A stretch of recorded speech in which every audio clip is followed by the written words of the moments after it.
เมษาบวชอีก4เนาะเน้น2คนนั้นอยู่สะก่อนเบิ่งไปสะก่อนอีกคนหนึ่ง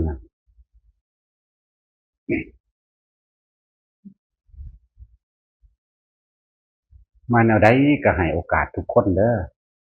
อยู่ที่ตัวเองสิให้โอกาสตัวเองบ่เท่านั้นแหละย่าขึ้นมายกตนว่าเป็นคนสำคัญไปก็ดีตัวเฮาเองยังบ่ได้สำคัญตนอีหยังเลยซื่อๆอยู่นะมาแบบใดก็เอาเบิดรับได้เบิดทุกรูปแบบอันบ่เก็บไว้ดอกว่าเข้าใจบ่เข้าใจน้อยรับเบิดทุกแบบแต่ข่อยบ่เก็บจักแบบมาแบบใดก็ให้ความรู้ให้ความดีให้บุญทุกอย่างมาแบบเล่นๆหัวๆเฮาก็เอาความดีให้แนะนำความหลายๆอย่างให้นั่นแหละมาดีก็เอาบุญให้มาหลายก็เอาบุญให้คือเก่าล่ะคิดเบิ่งก็จักเฮาเฮ็ดเป็นหยังเด้เนาะ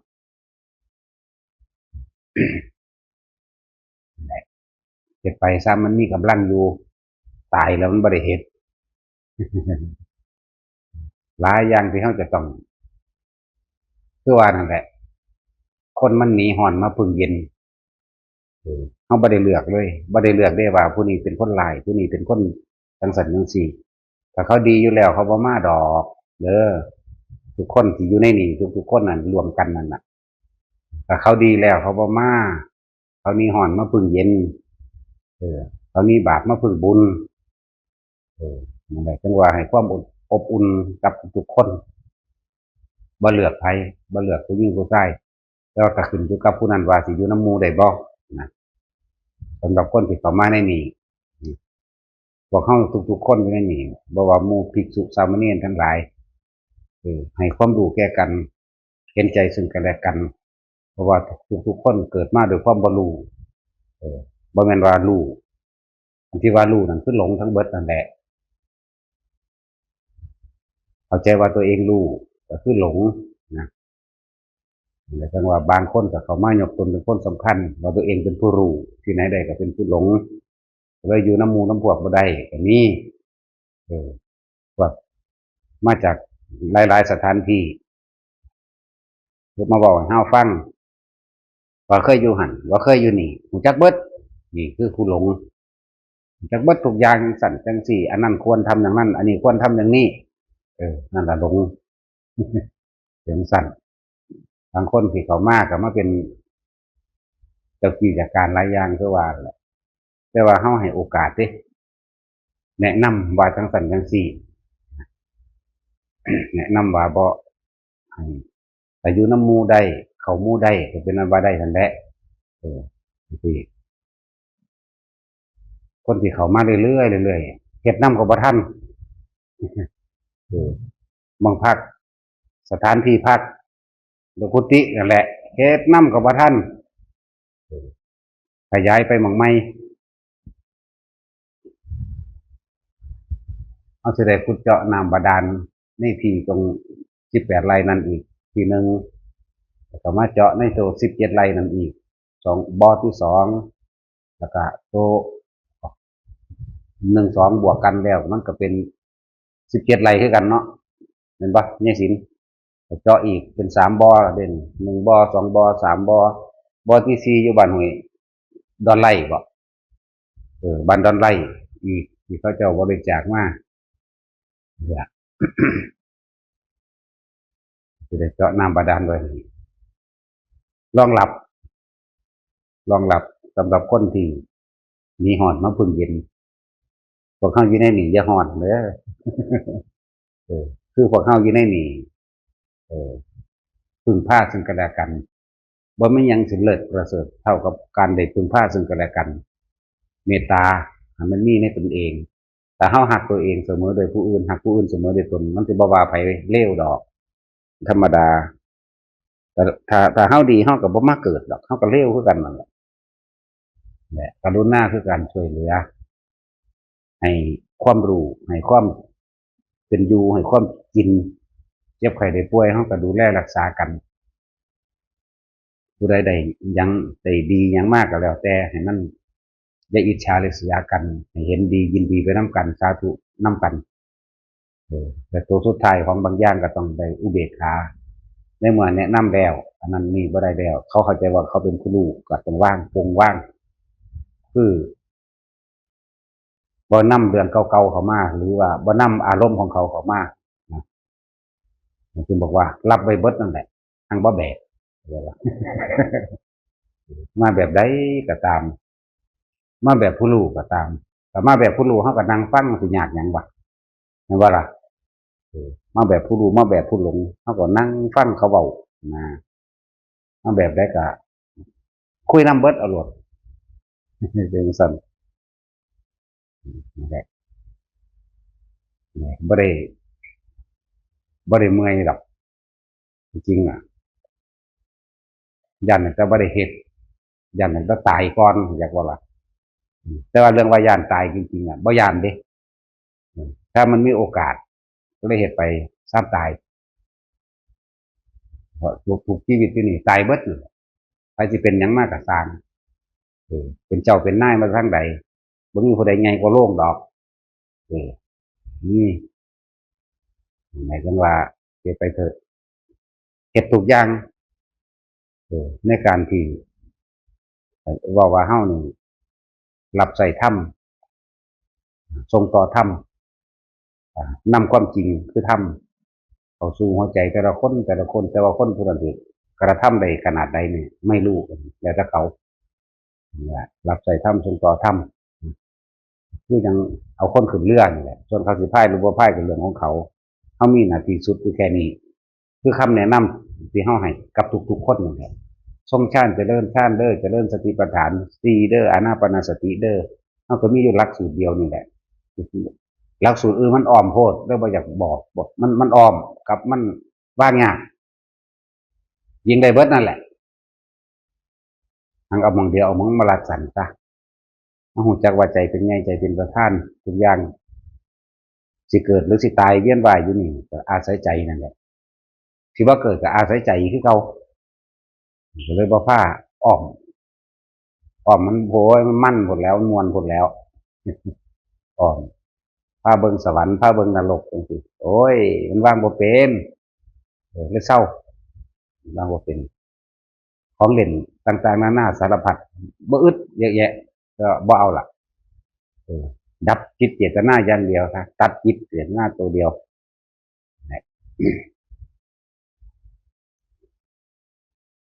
ว่าหมู่ภิกษุสงฆ์คือกันมาแต่ทางใดก็สร้างเฮาต้อนรับกันแตหมาเฮาบ่อยากให้มันอยู่เฮาก็ยังเอาเข้าให้กินคือเก่าจักแม่นแนวใดเนาะนี่คนแท้ๆนะเพราะว่าให้โอกาสกันทุกคนเกิดมาทั้งเบิดนี่บ่มีผู้ใดรู้เด้บ่มีผู้ใดดีเด้แต่ดีมันบ่มาเกิดดอกถ้ารู้มันก็บ่มาเกิดดอกบ่รู้เสมอกันนั่นแหละว่าแต่เฮาพอมีทางให้อยู่ร่วมกันได้โดย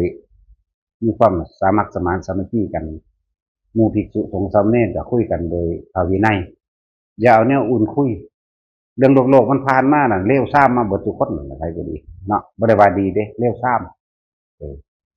ถ้าเอาภาวินัยออกกันมันก็ลงตัวกันเองอันนี้คือหยังนั่นคือหยังผิดหรือถูกจังซี่นะบ่แม่นเอาอารมณ์เด้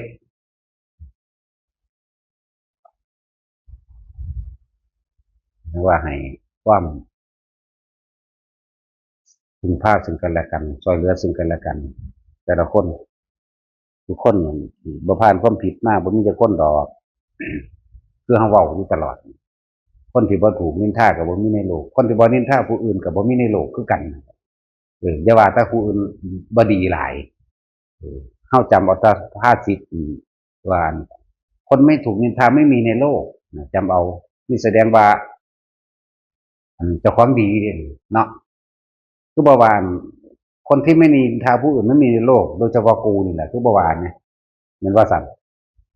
กูนี่ล่ะมักนินทาผู้อื่นนี่วาจั่งซี้แม่นเนาะอย่าเว้าแต่สุภาษิตเดียวหลายเออคนบ่นินทาผู้อื่นบ่มีในโลกดอกเด้อนี่คือเฮานั่นแหละบ่ว่าแต่นินทาอย่างเดียวเด้ส่วนมากเฮาบ่ค่อยนินทาดอกเฮาด่าแม่งต่อหน้าโลดเว้าต่อหน้าโลดนั่นแล้วคนบ่ด่าผู้อื่นก็บ่มีโดยเฉพาะกูนี่ล่ะโลดกูหังมักกูด่าแม่งโลดจังซั่นด่าแม่มันก่อนเด้เนาะจังด่าพ่อมันค คตรพ่อโคตรแม่โอ้พ่อแม่ไว้ด่าพ่อก่อนโดยจังด่าแม่โคตรพ่อโคตรแม่นะโคตรผัวโคตรเมียโคตรหนังมันหันโคตรปู่โคตรยาโคตรตาโคตรย่ากันด่าบ้าเออนี่พูดถึงว่าเออบ่แม่นว่าคนอื่นๆสิมานินทาแต่เฮานั่นแหละเป็นผู้นินทาผู้อื่นอยากว่าล่ะเนาะแม่นว่าเอาเออแม่นว่าพอเล็กแม่น้อยเออพวกเจ้าก็เว้าพื้นกันซะก่อนจังมานี่เออตอนนี้รถนี่แหละร่วมตัวกันเข้าบ่แม่นหยังเด้ร่วมตัวกันเข้าเว้าพื้นแต่ผู้อื่นบัดนี้สิไปว่าคนไม่ถูกนินทาไม่มีในโลกแบบนั้นสูทำใจเฮาว่าเด้เจ้าของเว้าให้เขาเองเด้เนาะแหละ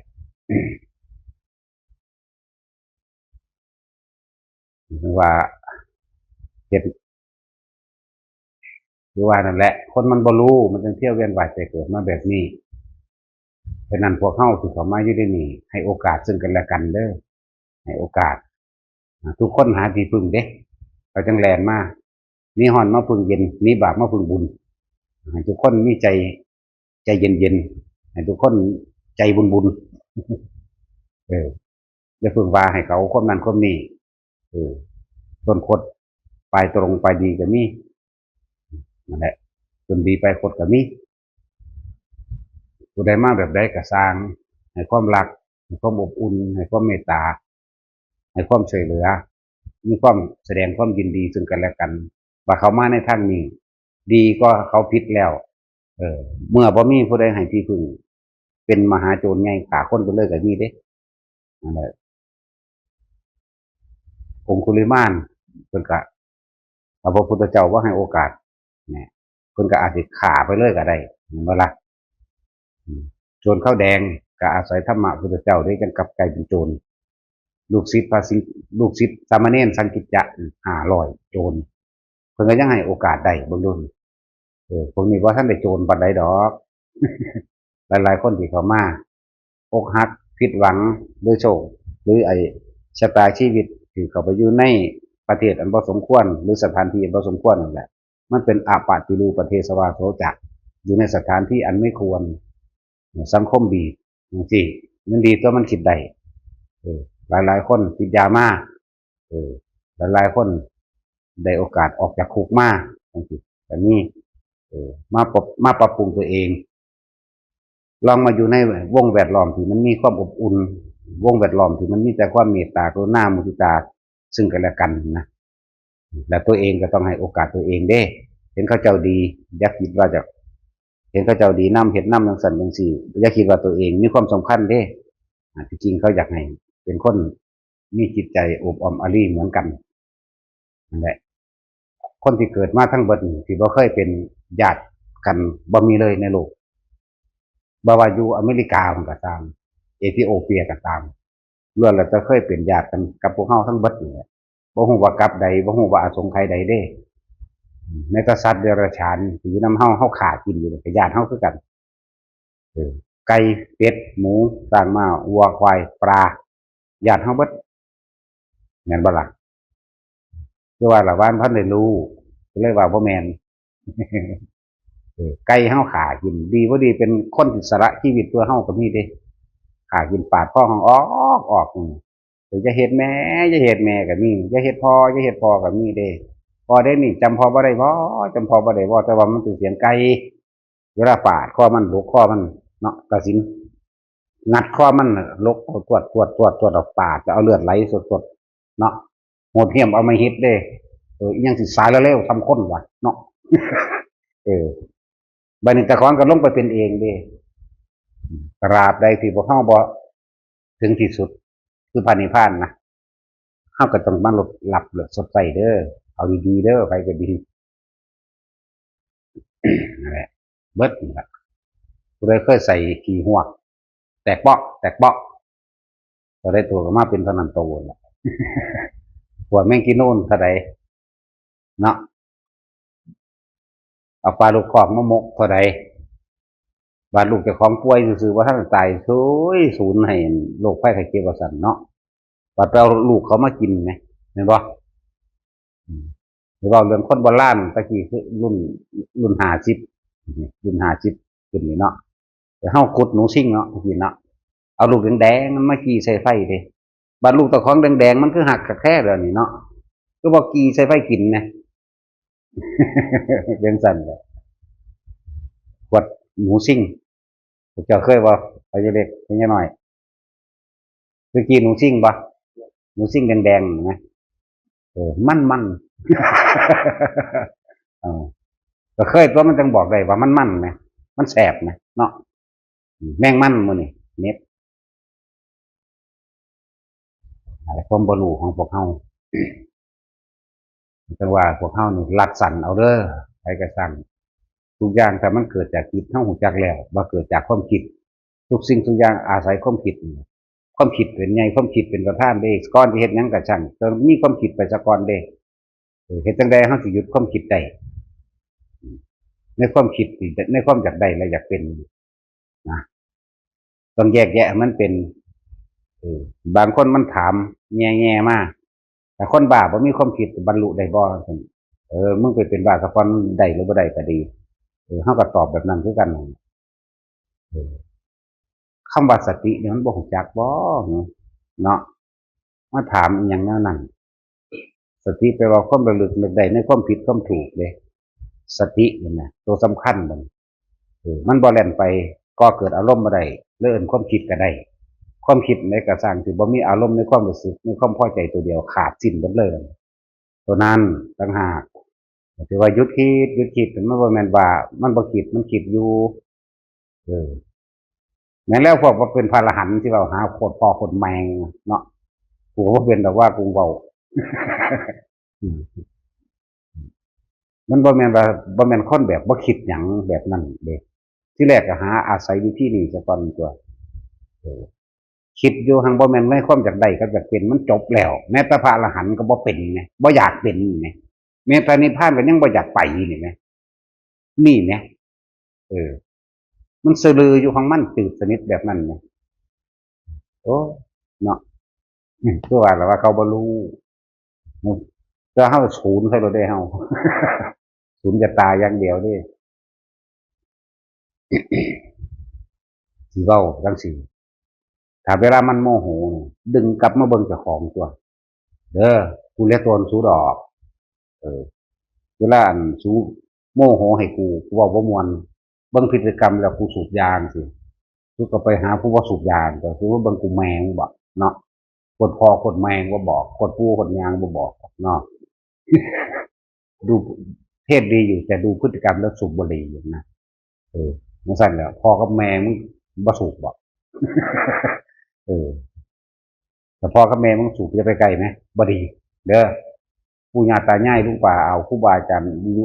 หรือว่าอาจารย์สอนโรงเรียนมึงสูบบ่ดีเด้อบ่ไว้หน้าไผเด้ว่ากูก็บ่มีหน้าให้ไว้คือกันนั่นแหละถ้ามันโมโหให้กลับเข้ามาเบิ่งเจ้าของเด้อเออบักลาถ้าโมโหถ้ามึงสูนให้กูนี่เออมึงบ่พอใจว่ากูสูบยามึงกลับมาเบิ่งความรู้สึกมึงเด้อมาเบิ่งความคิดมึงเป็นหยังคือบ่พอใจแล้วมึงเดือดร้อนหยังตัวนี้เด้อบักลาถ้ามึงโมโหนี่ให้มึงกลับขึ้นมาเบิ่งความคิดเจ้าของความรู้สึกเจ้าของโมโหนี่เกิดขึ้นจากหยังในตัวเองเด้บ่แม่นเอาผู้อื่นมาเป็นเหตุเพราะทุกอย่างตัวของเกิดมาเองเป็นเองทั้งนั้นยิ่งยังให้โอกาสอยู่เด้โอกาสแต่มึงโมโหมึงเครียดกูอีหลีมึงต้องกูก็ตายกูจังสิเชื่อบาดนี้เนี่ยนี่ก็ให้โอกาสด้วยกันเพราะว่ามึงอยู่ไปนั่นแม้มีชีวิตอยู่เพียงวันเดียวมึงก็สั่งมหาเวกีนรกใส่ตัวเองเป็นอสงไขยก็ได้เงินธรรมดาเด้ตายซะกูก็ตายโลดขาดตัวตายโลดนะเช่นจดหมายบอกไว้พร้อมกูจังเสือบ่ทันกูบ่เสือเนาะเป็นจดหมายบอกเหตุไว้ว่าแบบนี้แบบนี้แล้วนั่นแหละหลายๆคนคือว่าถ้าอยากได้พระดีพระบ่สูบยามึงก็มาบวชเอาเองตัวเนาะเขาก็ยังบอกอยู่ไอ้กิริยามารยาทบ่ดี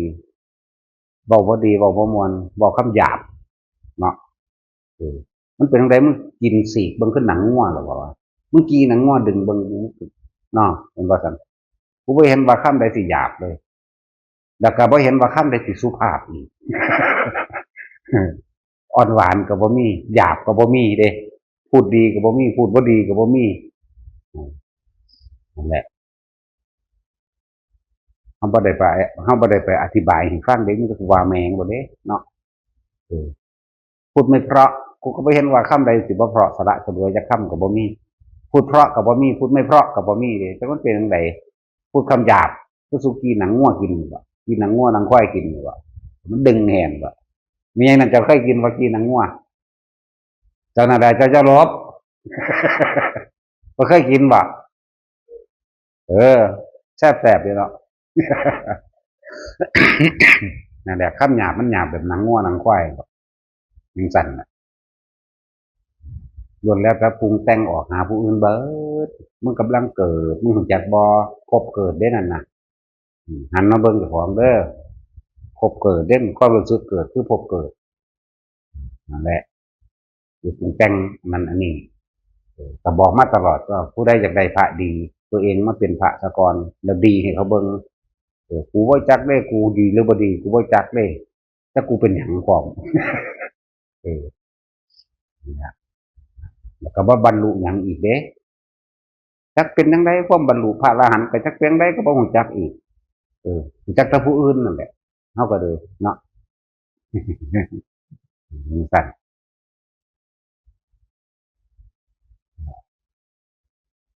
ว่าทุกๆคนหันมาเบิ่งตัวเองเบิดเด้อไผก็ดีเฮารู้จักเคล็ดลับมันแล้วทุกอย่างเกิดจากความคิดแม่นบ่เป็นหยังคือเฮาบ่พยายามบังคับความคิดเจ้าของให้มาอยู่กับลมให้มันได้แหมเวลาใดก็สร้างที่เฮาอยู่กับลมหายใจได้นี่แหมมันบ่ไปคิดนึกปรุงแต่งในความอยากได้อยากเป็นนี่แหมอารมณ์มันเกิดบ่ได้นี่แหมภพมันดับแหมแล้วมันก็สิไหลลึกเข้าไปสู่การเห็นความคิดของเจ้าของก็ยังบ่เที่ยงสิไปว่าภาษาอิหยังกับแนวอื่นนะแต่ความคิดก็บ่เที่ยงความสงบก็ยังบ่เที่ยงอยู่เด้ธรรมดาเด้เออความสงบก็บ่เอาบ่สงบก็บ่เอาพุทธะธรรมดาบ่ปล่อยผ่านทั้งเบิดเลยมันมีแต่รู้กับรู้สงบเป็นแบบนี้ก็บ่เอาอยากบ่ล่ะเวลาคนทำสมาธิทั้งหลายมันจิตสงบแบบบ่อยากได้ยินเสียงหยังบ่อยากได้ยินเสียงบ่อยากเห็นบ่อยากรับรู้หยังเลย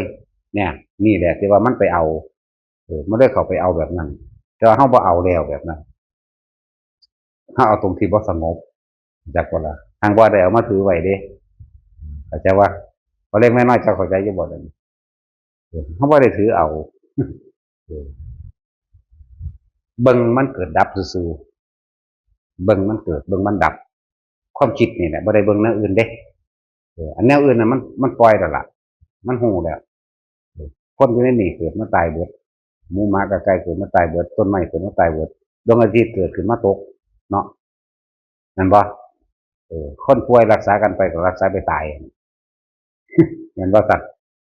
ของซั่นตัวอันนั้นมันเป็นของนอกๆอันของในคือความคิดเจ้าของนี่เด้ถ้ามันเกิดความสงบแล้วอยู่ในลมหายใจของตัวเองแล้วมันบ่คิดมันบ่นึกมันปรุงแต่งได้แล้วมันสิมีหลักก็เรียกว่าอุเบกขาเวทนาเพื่อสิลึกเข้าไปในการเห็นตัวความคิดของเฮาเองได้บัดนี้ที่แรกเฮาสิห้ามความคิดเจ้าของเลยมึงคิดหยังแนวนั้นนี่โดยส่วนมากก็คือไปหาด่าผู้อื่นไปหาว่าให้ครูบาอาจารย์มั่งหรือไปหาด่าผู้นั้นด่าผู้นี้มั่งบ่พอใจผู้นั้นผู้นี้เราก็ห้ามเล่นอุ้ยบักบาปไงหรือว่าเด้นี่คือความบ่ทันได้เข้าถึงเข้าใจบ่ล่ะแต่เฮาอยู่เรื่อยๆทำไปเถอะแต่เฮาสิเห็นดอกความคิดนี่โอ้มันเกิดของมันเองแบบนี้เฮาไหลไปคิดนำมันเองแสดงว่าเฮาเอาจากบ่ล่ะเฮาเอามาถือไว้เฮาบ่ปล่อยมันผ่านไปเกิดอารมณ์บ่พอใจกับของเองเห็นบ่เคยเป็นบ่เป็นยังน้อยบ่พอใจแม้กระทั่งเจ้าของเองนั่นเพราะว่าเฮาบ่ทันความคิดบ่เว้าดอกภาษาบาลีสังขารละขันธ์สังขารนั่นสังขารนี่มันแปลยากเนาะว่าความคิดโลดจิตกับความคิดกันเดียวกันเขาจะให้ความหมายบางได้ก็ว่าโลดความคิดมันพูดขึ้นเรื่อยเห็นดูเฮาต้องตั้งจุดศูนย์กลางซะก่อนเด้อศูนย์กลางคือลมหายใจกับอุณาโลมนี่แหละบ่ต้องไปลึกล้ำอีหยังปานใดดอกแค่ปฐมฌานนี่แหละก็บรรลุอรหันต์ก็ได้ว่าหาตั้งแต่ไป ตอนนั้นฌานต้องได้ฌานสี่ต้องได้อัปปนาจังสี่ต้องจะบรรลุได้เข้าใจผิดเบิดนี่เข้าใจผิดเบิดพวกนั้นนะพวกเขาจะยืนฟังธรรมแล้วบรรลุอรหันต์มันได้อัปปญังขนาดเนาะพวกเขาจะยืนฟังธรรมพุทธในครั้งสมัยพุทธกาลเข้าฌานอยู่บอกเขาบ่เข้าด้วยเลยฟังไปฟังมานะแค่ทำความเห็นตรงมันก็ไปได้แล้วจากบ่สัมมาทิฏฐิตัวเดียวนั่นแหละทำความเห็นตรงคนแสดงเรื่องทุกสิ่งทุกอย่างตกไต่ความเป็นอนิจจังทุกขังอนัตตาเป็นไตรลักษณ์เนี่ยทุกสิ่งทุกอย่างหาความจริงแท้แน่นอนบ่ได้บ่มีสิ่งใดสิ่งหนึ่งจีรังจะยืนจากอย่างล้วนแล้วเข้าสู่ความแตกดับผู้ใดเข้าไปยึดผู้นั้นก็เป็นทุกข์มีความเห็นตรงใดปุ๊บว่างคลายออกจากความรู้สึกเลยก็ได้แต่ว่าละเท่านั้นนึงเดียวว่าได้ยากเลยแล้วก็อยู่กับมันควบคุมความคิดเผื่อของบ่ให้มันไปเหตุผิดเท่านั้นอยู่กับเป็นอยู่ในปัจจุบันนะปกติได้บัดฟังดีๆคำว่าปัจจุบันปัจจุบันแม่นเฮาสิเฮ็ดงานอยู่กับช่างแต่ความคิดของเฮาบ่ได้แล่นพุ่นแล่นพี่จักบ่ความคิดบ่คิดถึงบุคคลในอดีตบ่ได้คิดถึงผู้อื่นเลยนี่แหมบ่คิดถึงผู้อื่นเลย แม้มันจะเกิดพุทธขึ้นมาก็สั่งแต่ในนั้นคือบ่อยากให้ได้บ่อยากให้เป็นไหมเข้าใจบ่นี่เอาเห็นงานงอกมีบางที่ก็มันก็คิดผู้นั้นรูปร่างหน้าตาผู้นั้นปุ๊บขึ้นมาเขาก็รู้ไว้ซื่อๆมันก็ดับไปคิดเรื่องบ้านเกิดขึ้นมามันก็ดับไปถ้าเพราะว่าเขาบ่ปรุงแต่งต่อเรื่องหมาเลี้ยงสัตว์เลี้ยงพุดขึ้นมาแต่เขาบ่ปรุงแต่งต่อมันก็ดับไปมันเป็นจังซั่นของมันเด้อะไรจักว่าทุกคนนั่นอยู่ในตัวนี้ซะก่อนลมหายใจนี่กับจุดอุณาโลมนี่ปฐมฌานวิตกวิจารปิติสุขตานี่ไม่เอาเรื่องของฌานบ่ทันได้แม่นเรื่องตรึกเรื่องนึกเรื่องตรองอีหยังแบบอยู่จังสี่ซะก่อนมันสิค่อยเห็นกับไปเรื่อยดอกเห็นตะคองอะไรบ่ได้เห็นผู้อื่นดอกแค่ปฐมฌานง่ายๆแล้วบัดนี้ทำงานเฮาก็อยู่ต่อหน้างานเฮานี่แหละสติรู้ในปัจจุบันเด้นี่เป็นหยังอยู่นี่ทำงานนี่ล้างตัวก็คือล้างตัวอยู่นี่ความคิดบ่ไปหาผู้อื่นพอคิดออกบ่นี่เล็กมาน้อยคิดออกบ่พวกเจ้าขายของคนหยังมาเจ้าก็เห็นคนหยังมามันหยังน้อเจ้าก็ถามกันแม่นบ่ถามกันตอนมันหยังน้อเอาหยังน้ออยากได้หยังน้ออารมณ์ความรู้สึกพวกเจ้าเนี่ยพอใจบ่พอใจมีบ่มีแม่นบ่นั่นแหละปุ๊บมันบ่ได้เกิดเลยล่ะจะได้หยังน้อมาหยังน้อสิหรือเอิ้นกันแล้วเอารถเข้ามาจอดพี่เด้อมาจอดพี่เด้อสิเนี่ยในคำบอกในคำคิดตัวนี้มันบ่มีอารมณ์ปนพบกับบ่เกิดนี่เอิ้นว่ารู้ปัจจุบันณขณะสิไปเฮาไปฟังอธิษฐานการงานเป็นผู้มีสติรู้การงานเฉพาะหน้าอุ้ยแค่นี้นึงอันเว้าไว้ให้ฟังเมื่อกี้นี่เด้อคือเฮาเว้ากันอยู่เดี๋ยวนี้เฮาบ่สูญให้ไผเฮาบ่มีอารมณ์ความรู้สึกพอใจก็บ่พอใจมันบ่มีนี่มันดับประเด็นเว้าอยู่นี่ก็เว้าบ่ได้ฮักไผจักคนได้อยู่นี่ก็เลยเนาะแต่ว่าฮักแล้วมันก็บ่ซังนั่นแหละนี่แม่เรียกว่าคือจุดเฉพาะหน้านี่เฮาการงานตรงหน้านี่ก็สิเว้าเป็นผู้มีสติในปัจจุบันขณะนี่คือปัจจุบันขณะเฮาเดี๋ยวเบิ่งคนนั้นเดี๋ยวเบิ่งคนนี้เอิ้นคนนั้นด่าคนนี้เฮาบ่ได้มีอารมณ์เด้ล่ะนั่นแหละมันดับแล้วพบดับแล้วเพราะนั้นทำความเข้าใจดีๆเด้อพวกไปฮดต้นไม้ก็คือกันฮดไปก็ฮดไปตัวความคิดบ่ไปพุ่นไปพี่เข้าใจบ่นี่พวกฮดต้นไม้เด้อฮดต้นไม้ใส่ฝุ่นใส่ปุ๋ยพวกลากไปอย่างไปแต่มันของก็สิทธิ์เบิ่งแล้วมันบ่ออกก็ย่างไปโพดนี่คืออารมณ์มันก็เกิดบ่ได้แม่นบ่ตึงๆโอ้ยหีแม่มึงเอ้ยนั่นเกิดแล้วเด้อเอาดีๆเด้อพวกนี้เด้อดึงสายยางจนขาดกันนี่เด้ปานนั้นว่ามาปฏิบัติธรรมทรงอารมณ์เหมือนกันเนาะดึงหัก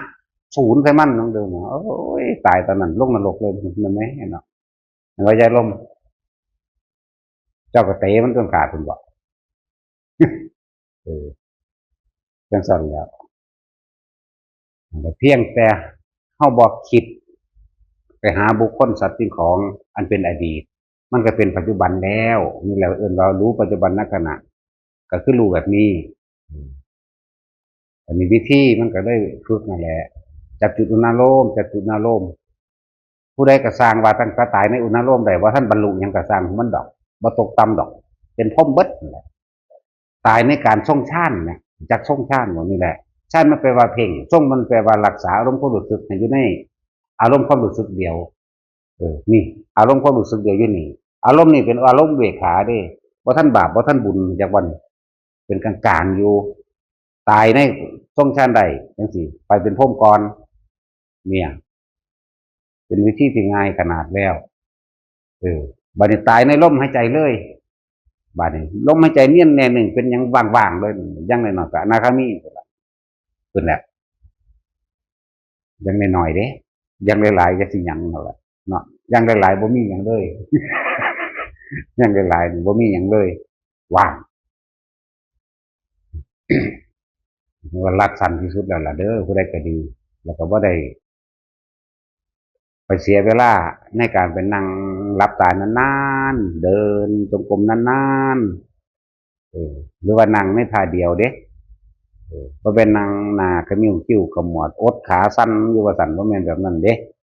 ย้านบาปสิพิขิงก็บ่ได้ย้านบาปเนาะมันละบาปจักว่าล่ะเรื่องสั่นบ่ได้อีกอย่างหนึงก็ใจบ่ทันเด็ดเดียวพอ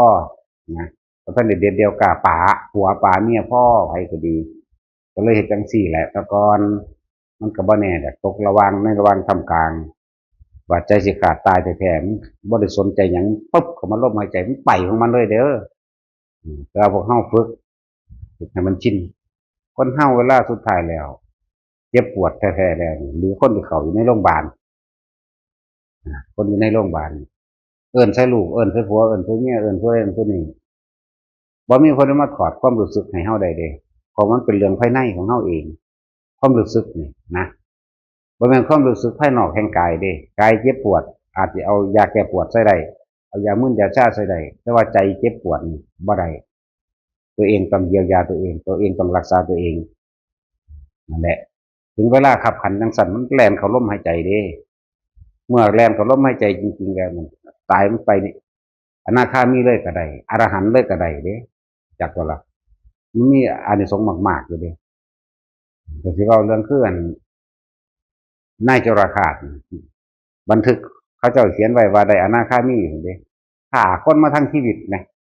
มันคือเอาเปรียบหมู่แท้น่ะเนาะนั่นคือเขาเจ้าเฮ็ดเองอยากว่าล่ะเอาเปรียบหรือบ่เอาเปรียบก็ดีเขาเจ้าเฮ็ดเอาเองเด้เขาเจ้าฟังความภาษาลิบุตรไปสอนให้นั่นแหละแต่บุคคลที่เฝ้าคนป่วยเด้อเปิดธรรมะให้ฟังดูๆเอาเด้อบ่มีหยังสิกว่านี้อยู่แล้วล่ะทรัพย์สินเงินทองนั่นนี่มันบ่มันจะมันเนี่ยนึกถึงมันก็เฮ็ดหยังบ่ได้แล้วล่ะถ้าได้ฟังธรรมะแล้วมันสิหันเข้ามาหาความจริงในตัวเองดอกความจริงที่ตัวเองก็บ่รู้นั่นแหละทีแรกมันบ่ทันได้รู้ความจริงว่าเจ้าของสิตายหรือบ่ตายนั่นนะเออเนี่ยว่าหน้ากูให้กูรถกูบ้านกูท่องกูเงินกูจังสั่นจังสี่คิดไปแต่ได้ฟังธรรมะแล้วมันสิหมุนเข้ามาให้ความใส่ใจตัวนี้ดอกว่ามีเงินแสนเงินล้านก็บ่มีความหมายหากร่างกายบ่แข็งแรงนั่นบ่พวกเจ้าว่าเอาแม่เป็นอัมพาตเฮ็ดข้อแงกอยู่กองท่องกองเงินพวกเจ้าจะว่ามีความหมายอยู่บ่เนาะจังซั่นแล้วเดี๋ยวธรรมะให้ฟังดูเอาธรรมะไผก็ได้ดอกว่าตั้งแต่สอนอริยสัจสี่สอนอนิจจังทุกขังอนัตตาสอนให้เห็นเหตุเห็นทุกข์เห็นเหตุทุกข์เห็นวิธีดับทุกข์และทุกข์ดับไปไผก็แสดงอิหยังก็เปิดให้ฟังโลดหลายคนดอกฟังธรรมะตายนะหลายอยู่บ่แม่นตายแล้วจังฟังเด้บางคนเอาคนตายแล้วไปเปิดใส่นั่นน่ะแล้วว่าผิวมันอ่อนมันนิ่มแรงกระแทกซื่อๆเด้เข้าใจบ่ล่ะคือเขาเอามาโฆษณากันนั่นน่ะจิตสุดท้ายก่อนสุดท้ายของคนมันจับอยู่หม้องใดความคิดสุดท้ายนี่มันไปคิดถึงไผเมื่อคิดถึงก็ต้องมีอารมณ์เข้าใจบ่ล่ะคนที่บ่ได้ฟังธรรมเห็นบ่คนที่บ่ทังธรรมศาสดานี่เมื่อคิดถึงบุคคลผู้นั้นมันต้องมีอารมณ์เป็นห่วงเป็นใยหึงหวงหยังก็ว่าไปเนี่ยเข้าใจบ่ล่ะนี่ใจมันขาดแล้วมันไปแล้วผู้นึกถึงบุญที่ตัวเองเคยเฮ็ดไว้ทาน เคยสวดมนต์หรือนึกถึงบทคำภาวนาหรือนึกถึงคำบริกรรมพุทโธก็แล้วแต่พุทโธเป็นการพระนามพุทธเจ้าทุกพระองค์วันนึกถึงพระพุทธเจ้าเป็นอารมณ์ไปสวรรค์แล้วผู้ไปสวรรค์ก็ไปแล้วผู้ไปนรกผู้หุนผู้นั้นผู้นี้ก็ไปแล้วเออตายแล้ว2 มื้อตายแล้วจังเอามาเปิดมันมีความหมายเด้ต้องก่อนตายเด้อเออแล้วเขามาอ้างกันด้วยว่าผิวอ่อนผิวนิ่มแรงกระแทกเข้าใจว่าเสียงนี่สามารถเฮ็ดให้กระจกแตกได้ว่าเอาแม่นบ่ล่ะพวกเจ้าคิดเบิ่งบ่เวลาพวกเฮาเปิดเสียงเพลงดังๆเนาะในเฮือนเฮาตึมๆน่ะเสียงกระจกเสียงนั้นกระแทกบ่ก็กระแทกบัดนี้เ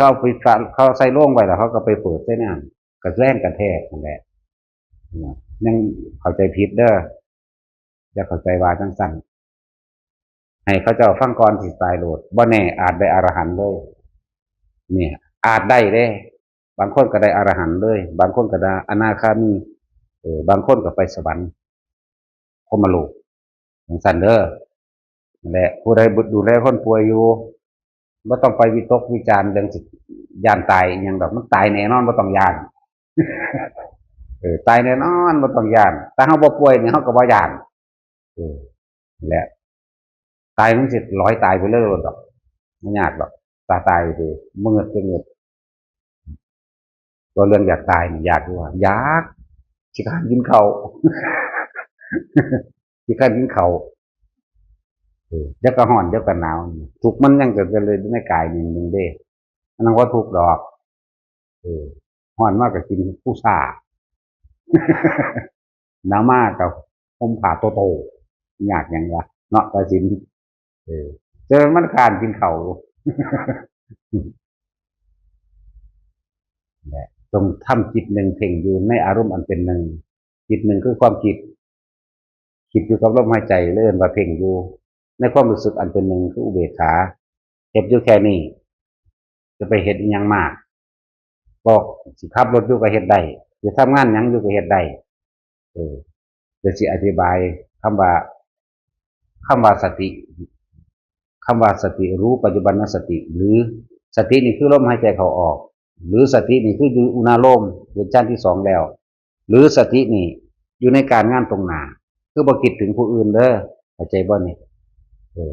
สติรู้อยู่ในกายรู้อยู่ในเวทนารู้อยู่ในจิตคือว่ามันบ่คิดไปหาไผนั่นแหละแล้วเราก็จะเห็นธรรมคือความจริงของเราเองนั่นนี่แหละกายเวทนาจิตธรรมอยู่ในฐานทั้ง4นี่บ่ไปใส่พวกนี้ก็อยู่จังซี่ไปตลอดนี่ได้อรหันตผลในปัจจุบันขณะที่มีชีวิตอยู่เรียกว่าสามัญญผลในขณะนี้นะถ้าว่าได้อรหันตผลในขณะนี้ได้ตอนใจสิขาดตายถ้าว่าได้ตอนใจขาดตายสิได้อนาคามีนี่แหละผลแห่งอนาปานสติ7 ระดับก็ดีอย่างสั้น7 ระดับเด้อนาคามีมันมี5 สั้น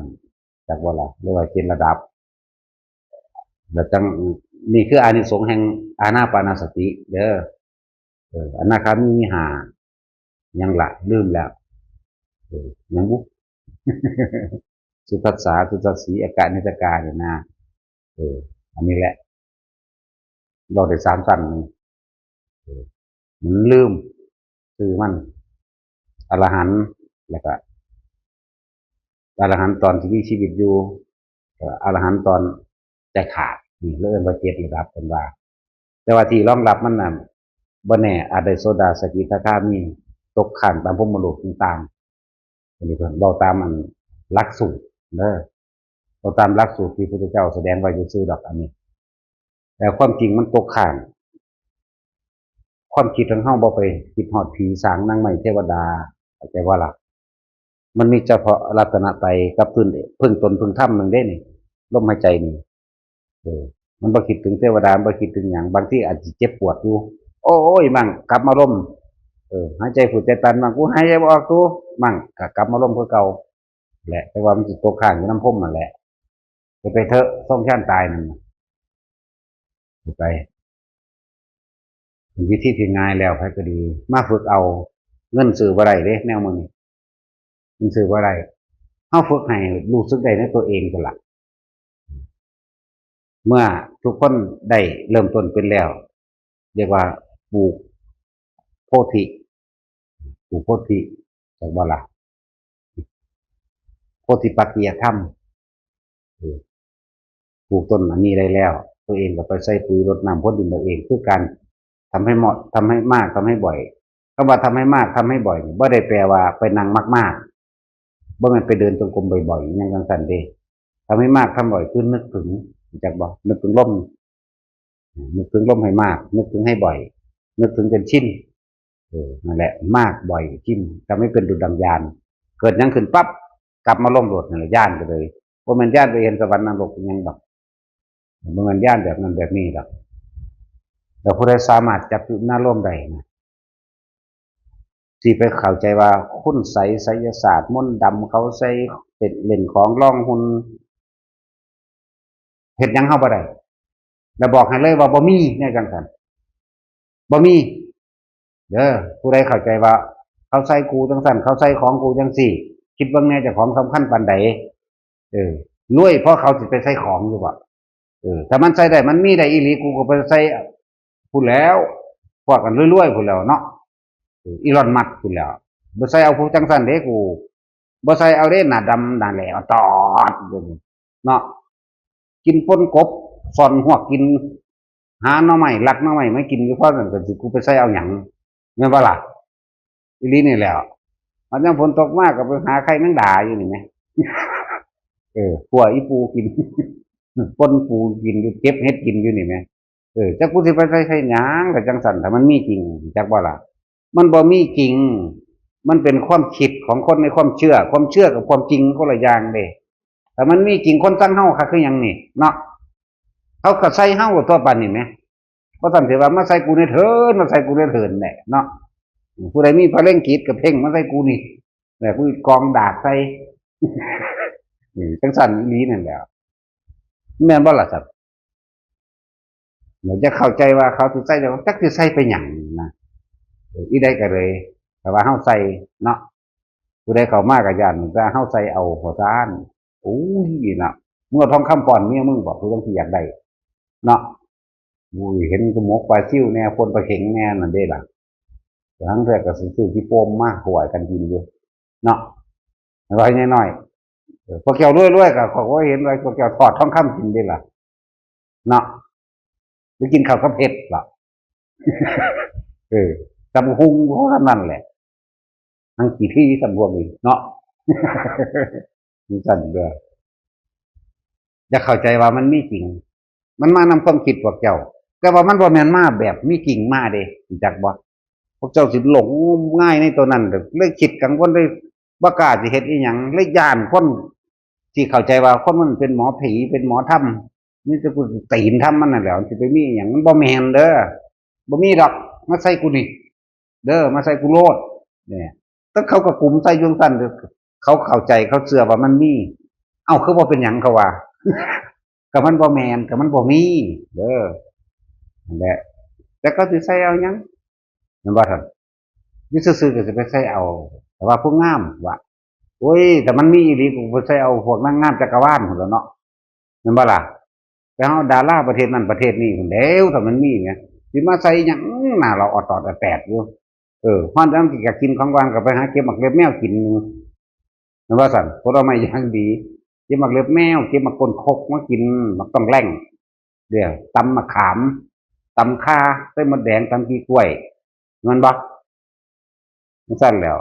มันไร้สาระมันงมงายอีหลีเด้คิดเบิ่งดีๆเด้อใครก็ดี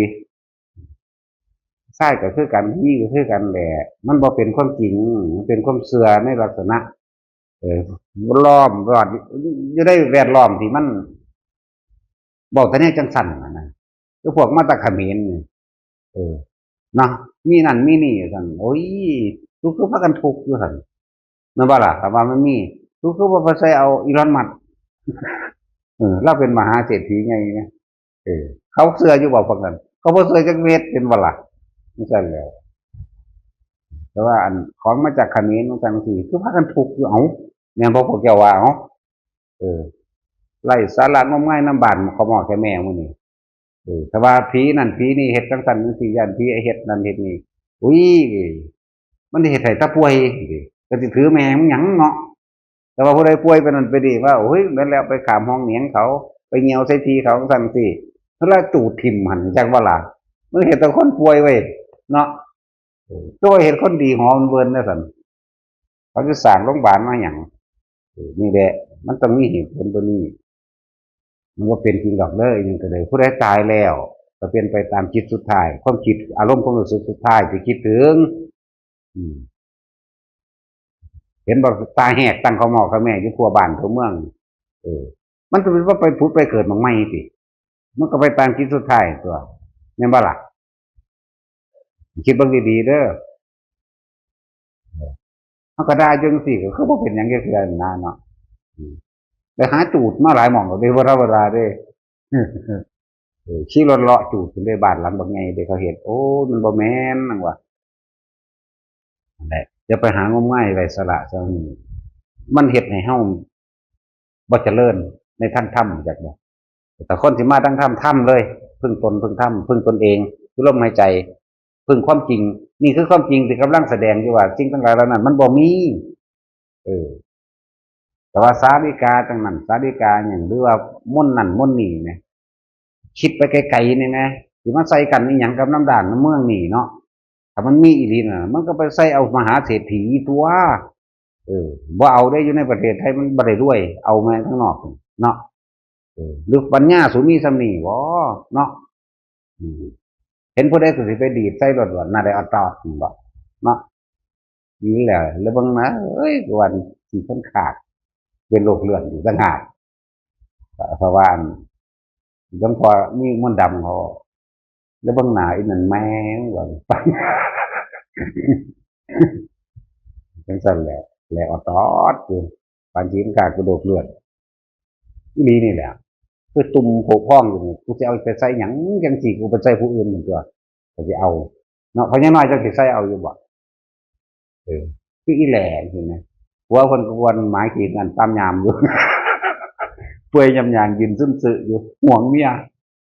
มายืนอยู่ซึมซึอยู่ตากเรื่อยๆแล้วเรื่อยๆก็นำไล่ไหลออกมือนี้โอ้แบบปัญญาอ่อนเหมือนกันแบบทีนี้นั่นแหละเราต้องพอจะเอาทำแม่งบาดจะเอาไปหยังชิ้นขาดเป็นโรคเลื่อนคิดว่าเอารถชิ้นขาดเป็นขี้เงินเนี่ยก็เห็นบ่ทั้งเครือเก่าน้ำมันลงสีมาท่านะผมจะเคยเห็นว่าก็แล้วถึงว่าบอกทุกคนทั่วโลกนี่แหละบ่มีจริงนะแต่คิดว่ามันมีพวกเจ้าสิง่มจมไปกับความคิดพวกเจ้าเองเด้บ่แม่นเขาข้างใส่เด้บ่แม่นเขามาใส่ว่ามันมีเด้แค่เฮาว่างความคิดว่ามันบ่มีจบล่ะแค่นั้นเองแต่คิดว่ามันมีพวกเจ้าสิย่านที่เจ้าสิกังวลเองหรือป่วยเจ้าของเองเด้บ่เจ้าของป่วยเองเป็นเองแม่นบ่เอาเขาเว้าท่าทายมันนี่ถ้าเกิดขึ้นเด้บ่แม่นว่าหาก็เว้าเด้หมอทำเทิมยังบ่หันเขาไปหาถีบผ้าเขาถิ่มไปเลยหลายอยู่หม่องอยู่เด้แต่เขาบ่ทันบวชพุ่นเด้อันนั้นก็บ่จริงนี่ก็แม่นหุยหีแม่มันก็ถีบจนทั่ววันถีบฮอดหมอบ่ได้ถีบแต่ผ้าเด้สิได้เฮ็ดกูแหน่เฮ็ดกูแหน่กูดีบ่ธรรมดาเด้ต้องสั่งเด้เฮ็ดกูก็ถูกหมดเลยสิได้อันนี้มันเป็นอันนี้อันนี้เป็นอันนั้นเอาใส่กูนี่ใส่กูนี่แหน่บ่เป็นบ่มีเด้อนั่นแหละแต่นี่มันตายแต่โดนนั่นแหละนะหมายถึงว่าล้างสมองความคิดเจ้าของออกซะสัญญาเก่าๆอารมณ์ความรู้สึกเก่าๆที่คิดว่ามันมีมันเป็นล้างออกหมดมันบ่มีมันบ่เป็นแต่ก็คิดเบิ่งดีๆแต่ละคนเด้อ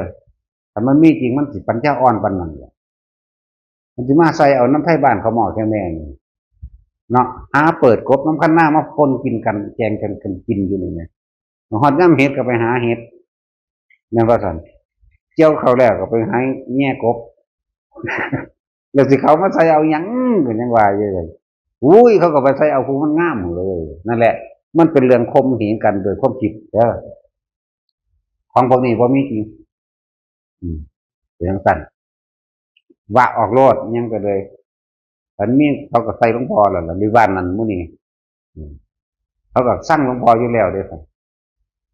ก็บ่เห็นว่าเขาจะเอาหยังมาใส่ได้เขาก็กุมเฮ็ดบ่แห้งล่ะไปเรียนเมืองลาวว่าซั่นนะไปเรียนเมืองเขมรมื้อนั้นแหละไปเรียนเอธิโอเปียพุ่นแหมยังขังเนาะไปมาเฮ็ดกูบาดนี่มึงรู้เฮ็ดได้ซำใดนั่นแหละก็ว่าได้ก็เขมรเก่งกว่าหมู่ก็ว่า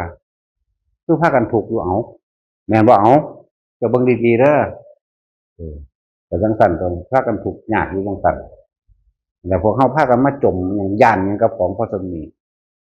ที่ละสัญญาเก่าๆออกเบิดเด้อว่าบ่แม่นของจริงพวกเจ้าคิดแต่พวกเจ้าก็กังวลเอาเองเจ้าของตัวเจ้าของนะแล้วให้พึ่งความจริงความจริงคือเจ้าของจะเกิดมาตายแน่กูบ่อยากได้หยังอีกแล้วนี่แต่ก็พยายามระงับอารมณ์ตัวเองด้วยการอยู่กับลมหายใจมันก็ระงับเองดอกอารมณ์ความรู้สึกทั้งหลายเป็นตัวก่อภพคือความคิดนั่นแหละ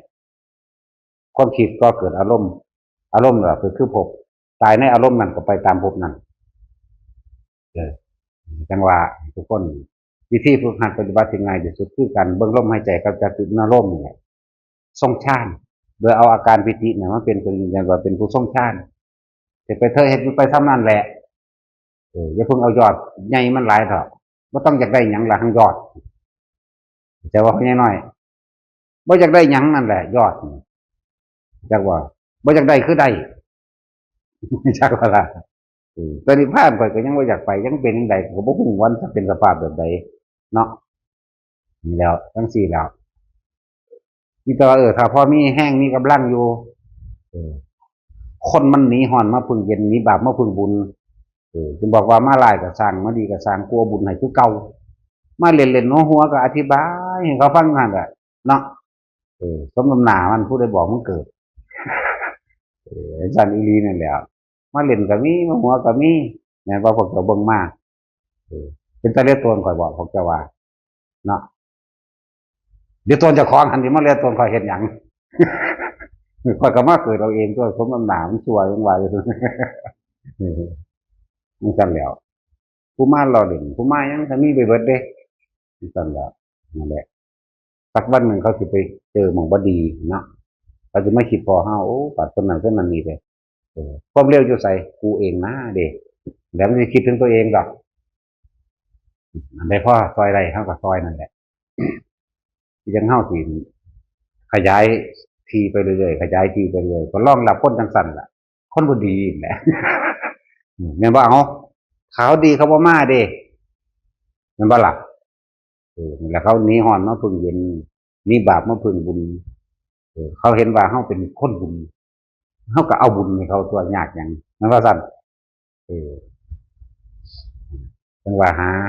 สถานที่ให้เขาได้พักได้ผ่อนคนเฮามันถูกขัดไปเด้มันจังแล่นมาในจังซี่ถ้าบ่สุดบ่มาเด้เนาะยากอยู่เด้คนที่มีความสุขแล่นมายากอยู่เด้นั่นแหละเพิ่นบอกว่าผู้ใดเห็นทุกข์ผู้นั้นเห็นธรรมผู้ใดเห็นธรรมผู้นั้นยังเห็นพระพุทธเจ้าอยากบ่ล่ะสั่นก็เอาสมาทาน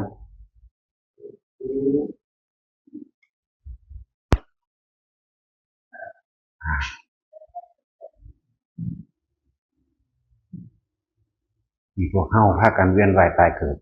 แต่ว่าบ่ฮู้จักว่าอันใดเป็นทุกข์อันใดเป็นสุขเนาะสาเหตุของมันคือความปรารถนาสุขความปรารถนาสุขจากสิ่งที่มีแล้วก็แสวงหาซึ่งความพอใจนั่นแหละแต่เฮาเคยเห็นความพอใจของตนเองได้หรือยังมีอยู่บ่ในความพอใจในสิ่งที่ได้มาเนี่ยมันมีหรือยังพอใจเลยครับพ่อละกูพ่อแค่นี้แหละเริ่มตั้งเงินนี่แหละว่าสิพ่อแค่นี้แหละกูก็บ่มีจะคนเด้มีแต่อยากเอาหลายกว่านี้นั่นแหละบอกว่าทุกคนเมื่อย่ำเวลาใดที่เฮาปรารถนาความสุขในความอยากได้อยากดีอยากมีอยากเป็นสิ่งนั้นสิ่งนี้เวลานั้นความทุกข์ติดตามความทุกข์คลุกกลุ้นปนอยู่ในอารมณ์ความรู้สึกเฮานั่นแหละที่พวกเฮากำลังคิดว่าถ้าได้นั่นแหละคือสิดีสิได้นี่คือสิดีแต่เป็นอันนั้นคือสิดีกูอยากมีอำนาจเด้กูอยากมีเงินเด้กูอยากมีรถเด้กูอยากมีบ้านหลายๆหลังมีสระน้ำมีเครื่องประดับ มีลูกน้องมีบริวารจังสันจังสี่นะทุกคนเคยคิดถึงความคิดของเจ้าของตอนนี้อยู่บ่นี่แหละความคิดตรงนี้นะเป็นภพนะความคิดตรงนี้ละตรงว่าถ้าได้นั้นมากขึ้นดีเนาะนี่มันสิก็เกิดรูปภาพจิตคือความคิดมโนคือภาพนึกปรุงแต่งไปวิญญาณคือหลับรู้ความรู้สึกในความพอใจมันบ่พอใจมัน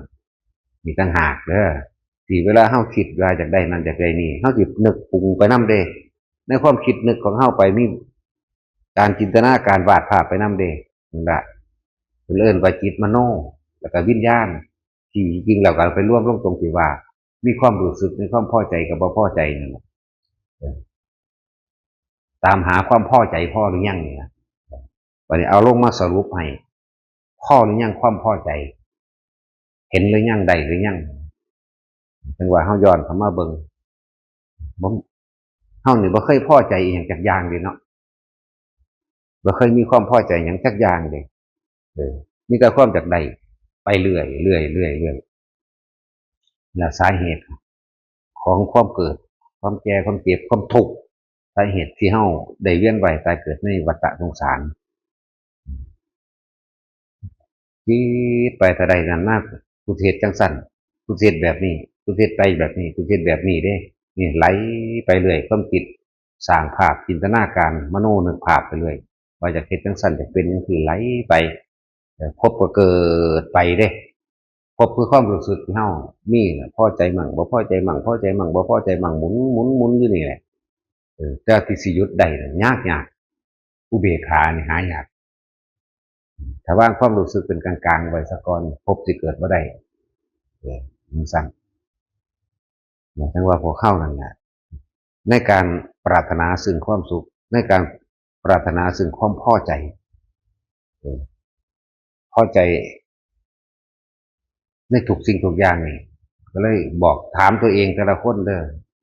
มีความพอใจในจากอันจากอย่างหรือยังมีหรือยังเห็นหรือยังได้หรือยังแล้วก็พอใจจริงๆจริงใจที่พอใจมันบ่มีเด้ขนาดนั้นล่ะมีรถเป็น10 คันมันก็บ่พอใจในรถ10 คันมีเงินเป็นพันล้านก็บ่พอใจในพันล้านอีกหาสืบต่อไปไอ้ตัวคิดหานี่แหมอันนี้แหมตัวไปเกิดแหมไอ้ตัวคิดหาแบบนั้นแบบนี้ตัวนี้เด้นั่นแหละทุกอย่างจึงเกิดจากจิตเกิดจากคิดเมื่อมีความคิดตั้งไว้ย่อมมีการจินตนาการสร้างภาพเมืองว่ามโนเมื่อมีจินตนาการสร้างภาพแล้วย่อมสรุปหาในความพอใจกับบ่พอใจเรียกว่าวิญญาณอย่างนี้จังว่าแต่ละคนถามความคิดเจ้าของเบิ่งดูมีความพอหรือยังพอใจจักอย่างหรือยังเฮาจึงพากันแสวงหาเพิ่นก็เลยเว้าเมื่อใดที่เธอปรารถนาสุขเมื่อนั้นทุกย่อมติดตามติดตามทุกดวงจิตทุกความรู้สึกที่ตัวเองคิดที่ตัวเองนึกนั่นแหละมันติดตามแบบนั้นพบก็เกิดหมุนเวียนจังซั่นมันเร็วจนถึงว่าเป็นวงกลมเออมันเร็วจนว่าเป็นคือวงกลมนั่นแหละคือจังมันบ่หมุนนี่แหละเพราะว่ามันปื๊ดในหันเลยเนี่ยความเร็วของความคิดเฮานี่เป็นคือจังวงกลมบ่ติงนี่ที่ไหนได้มันติงเด้มันหมุนอยู่จังซั่นบ่หยุดและวิธีหยุดก็คือลมหายใจเฮานั่นแหละเพราะว่าบัดนี้ทุกคนในความแสวงหาอยากได้สิ่งหนึ่งแล้วก็แสวงหาจากการคิดแล้วก็สร้างจินตนาการโดยภาพโดยก็เกิดความรู้สึกว่าจะได้มานี่คือสิดีเนาะนั่นคือความพอใจหาได้บัดหาในการเข้าไปพูดคุยเจรจาเพื่อสิให้ได้ซึ่งจุดหมายในสิ่งที่เฮาอยากได้เจรจาบางที่ก็ถูกใจมั่งบางที่ก็บ่ถูกใจมั่งนี่แหมพบก็ยังเวียนว่ายแต่เกิดในการที่คุยกันอยู่นี่ก็อยู่แม่นพบเด้นี่เกิดดับเกิดดับเกิดดับเกิดดับดีมั่งร้ายมั่งแท้ที่จริงแล้วบ่มีหยังดีจักอย่างดอกถ้าจะพูดถึงดีล่ะเอออันใดก็ตามถ้ายังเกิดอยู่นั่นน่ะบ่ดีจักอย่างอยู่แล้วล่ะจังว่าให้พวกเฮาหันเข้ามาเบิ่งความพอใจเจ้าของมีหรือยังทุกคนถึงใจเต็มใจพอใจบริสุทธิ์ใจนี่มีหรือยังจักอันจักอย่างหรือยังเออกูพอใจแล้วล่ะกูไม่ดินตำหนิ กูพอใจล่ะกูมีเงินซำนี้กูพอใจล่ะกูมีลูกหลานซำนี้พอใจล่ะมีพ่อแม่ซำนี้พอใจล่ะมีสัตว์เลี้ยงซำนี้พอใจล่ะกูหากินได้ซำนี้มันมีอยู่บ่นั่นแหละพวกเขาจึงพากันวนเวียนตายเกิดตายเกิดนั่นแหละเพราะว่าเฮาบ่รู้เฮาบ่รู้ว่าความคิดของเฮานี่ในความคิดนี่มีมีความรู้สึกไปพร้อมมีความปรุงไปพร้อมมีความสร้างจินตนาการวาดภาพไปพร้อมเรื่องราวเวทนาสัญญาสังขารวิญญาณอันเดียวกันมีความรู้สึกมีความจดจำว่าจะเป็นแบบนั้นแบบใดแบบนี้มีความคิดปรุงแต่งนึกไปสรุปลงตรงที่ความพอใจนะครับมันมีหรือยังนะตราบใดถ้าเฮาบ่หยุดความคิดความเห็นความอยากได้ความอยากเป็นตราบใดที่เฮาหยุดบ่ได้เฮาก็เวียนว่ายตายเกิดอยู่เพราะสำนี้เด้ร่างกายบ่รู้เรื่องนำเด้อร่างกายเป็นธรรมชาติอันหนึ่งเป็นธาตุทั้งสี่เป็นธรรมชาติคือต้นไม้ก็เกิดมาตายสัตว์ทั้งหลายก็เกิดมาตายคือพวกเฮาก็เกิดมาตายอยู่แล้วหมายถึงตัวร่างกายแต่ว่าตัวบ่ตายคือตัวความคิดของเฮาไงเฮ็ดจังใดเฮาสิให้มันตายนี่แหละเปลี่ยนภพนั่นภพนี้เปลี่ยนร่างนั่นร่างนี้เด้อเวลาใดจิตใจโหดร้ายศูนย์บ่พอใจเห็นบ่นี่บ่พอใจถ้ามันตายตอนนั้นเข้าสู่นิระยะคติภพไปนรกเลยมันเกี่ยวกับแนวอื่นอยู่บ่ล่ะบาดเนี่ยความคิดนี่เด้ว่าซั่นเพิ่นสิว่าใจเป็นใหญ่ใจเป็นประธานบ่เฮ็ดอิหยังก็สร้างคนต้องคิดก่อนสิไปหันมานี่คิดก่อนนั่นแล้วจังซั่นแหละคิดวางแผนไว้ล่ะถือเอาทั้งความแพ้ถือเอาทั้งความชนะไว้ล่ะถ้าบ่ได้ตามนี่กูเฮ็ดจังได๋น้อกูจังสิเอามันได้กูจังสิชนะมันน้อนี่แหละบ่ล่ะมีเบิดทุกอย่างใน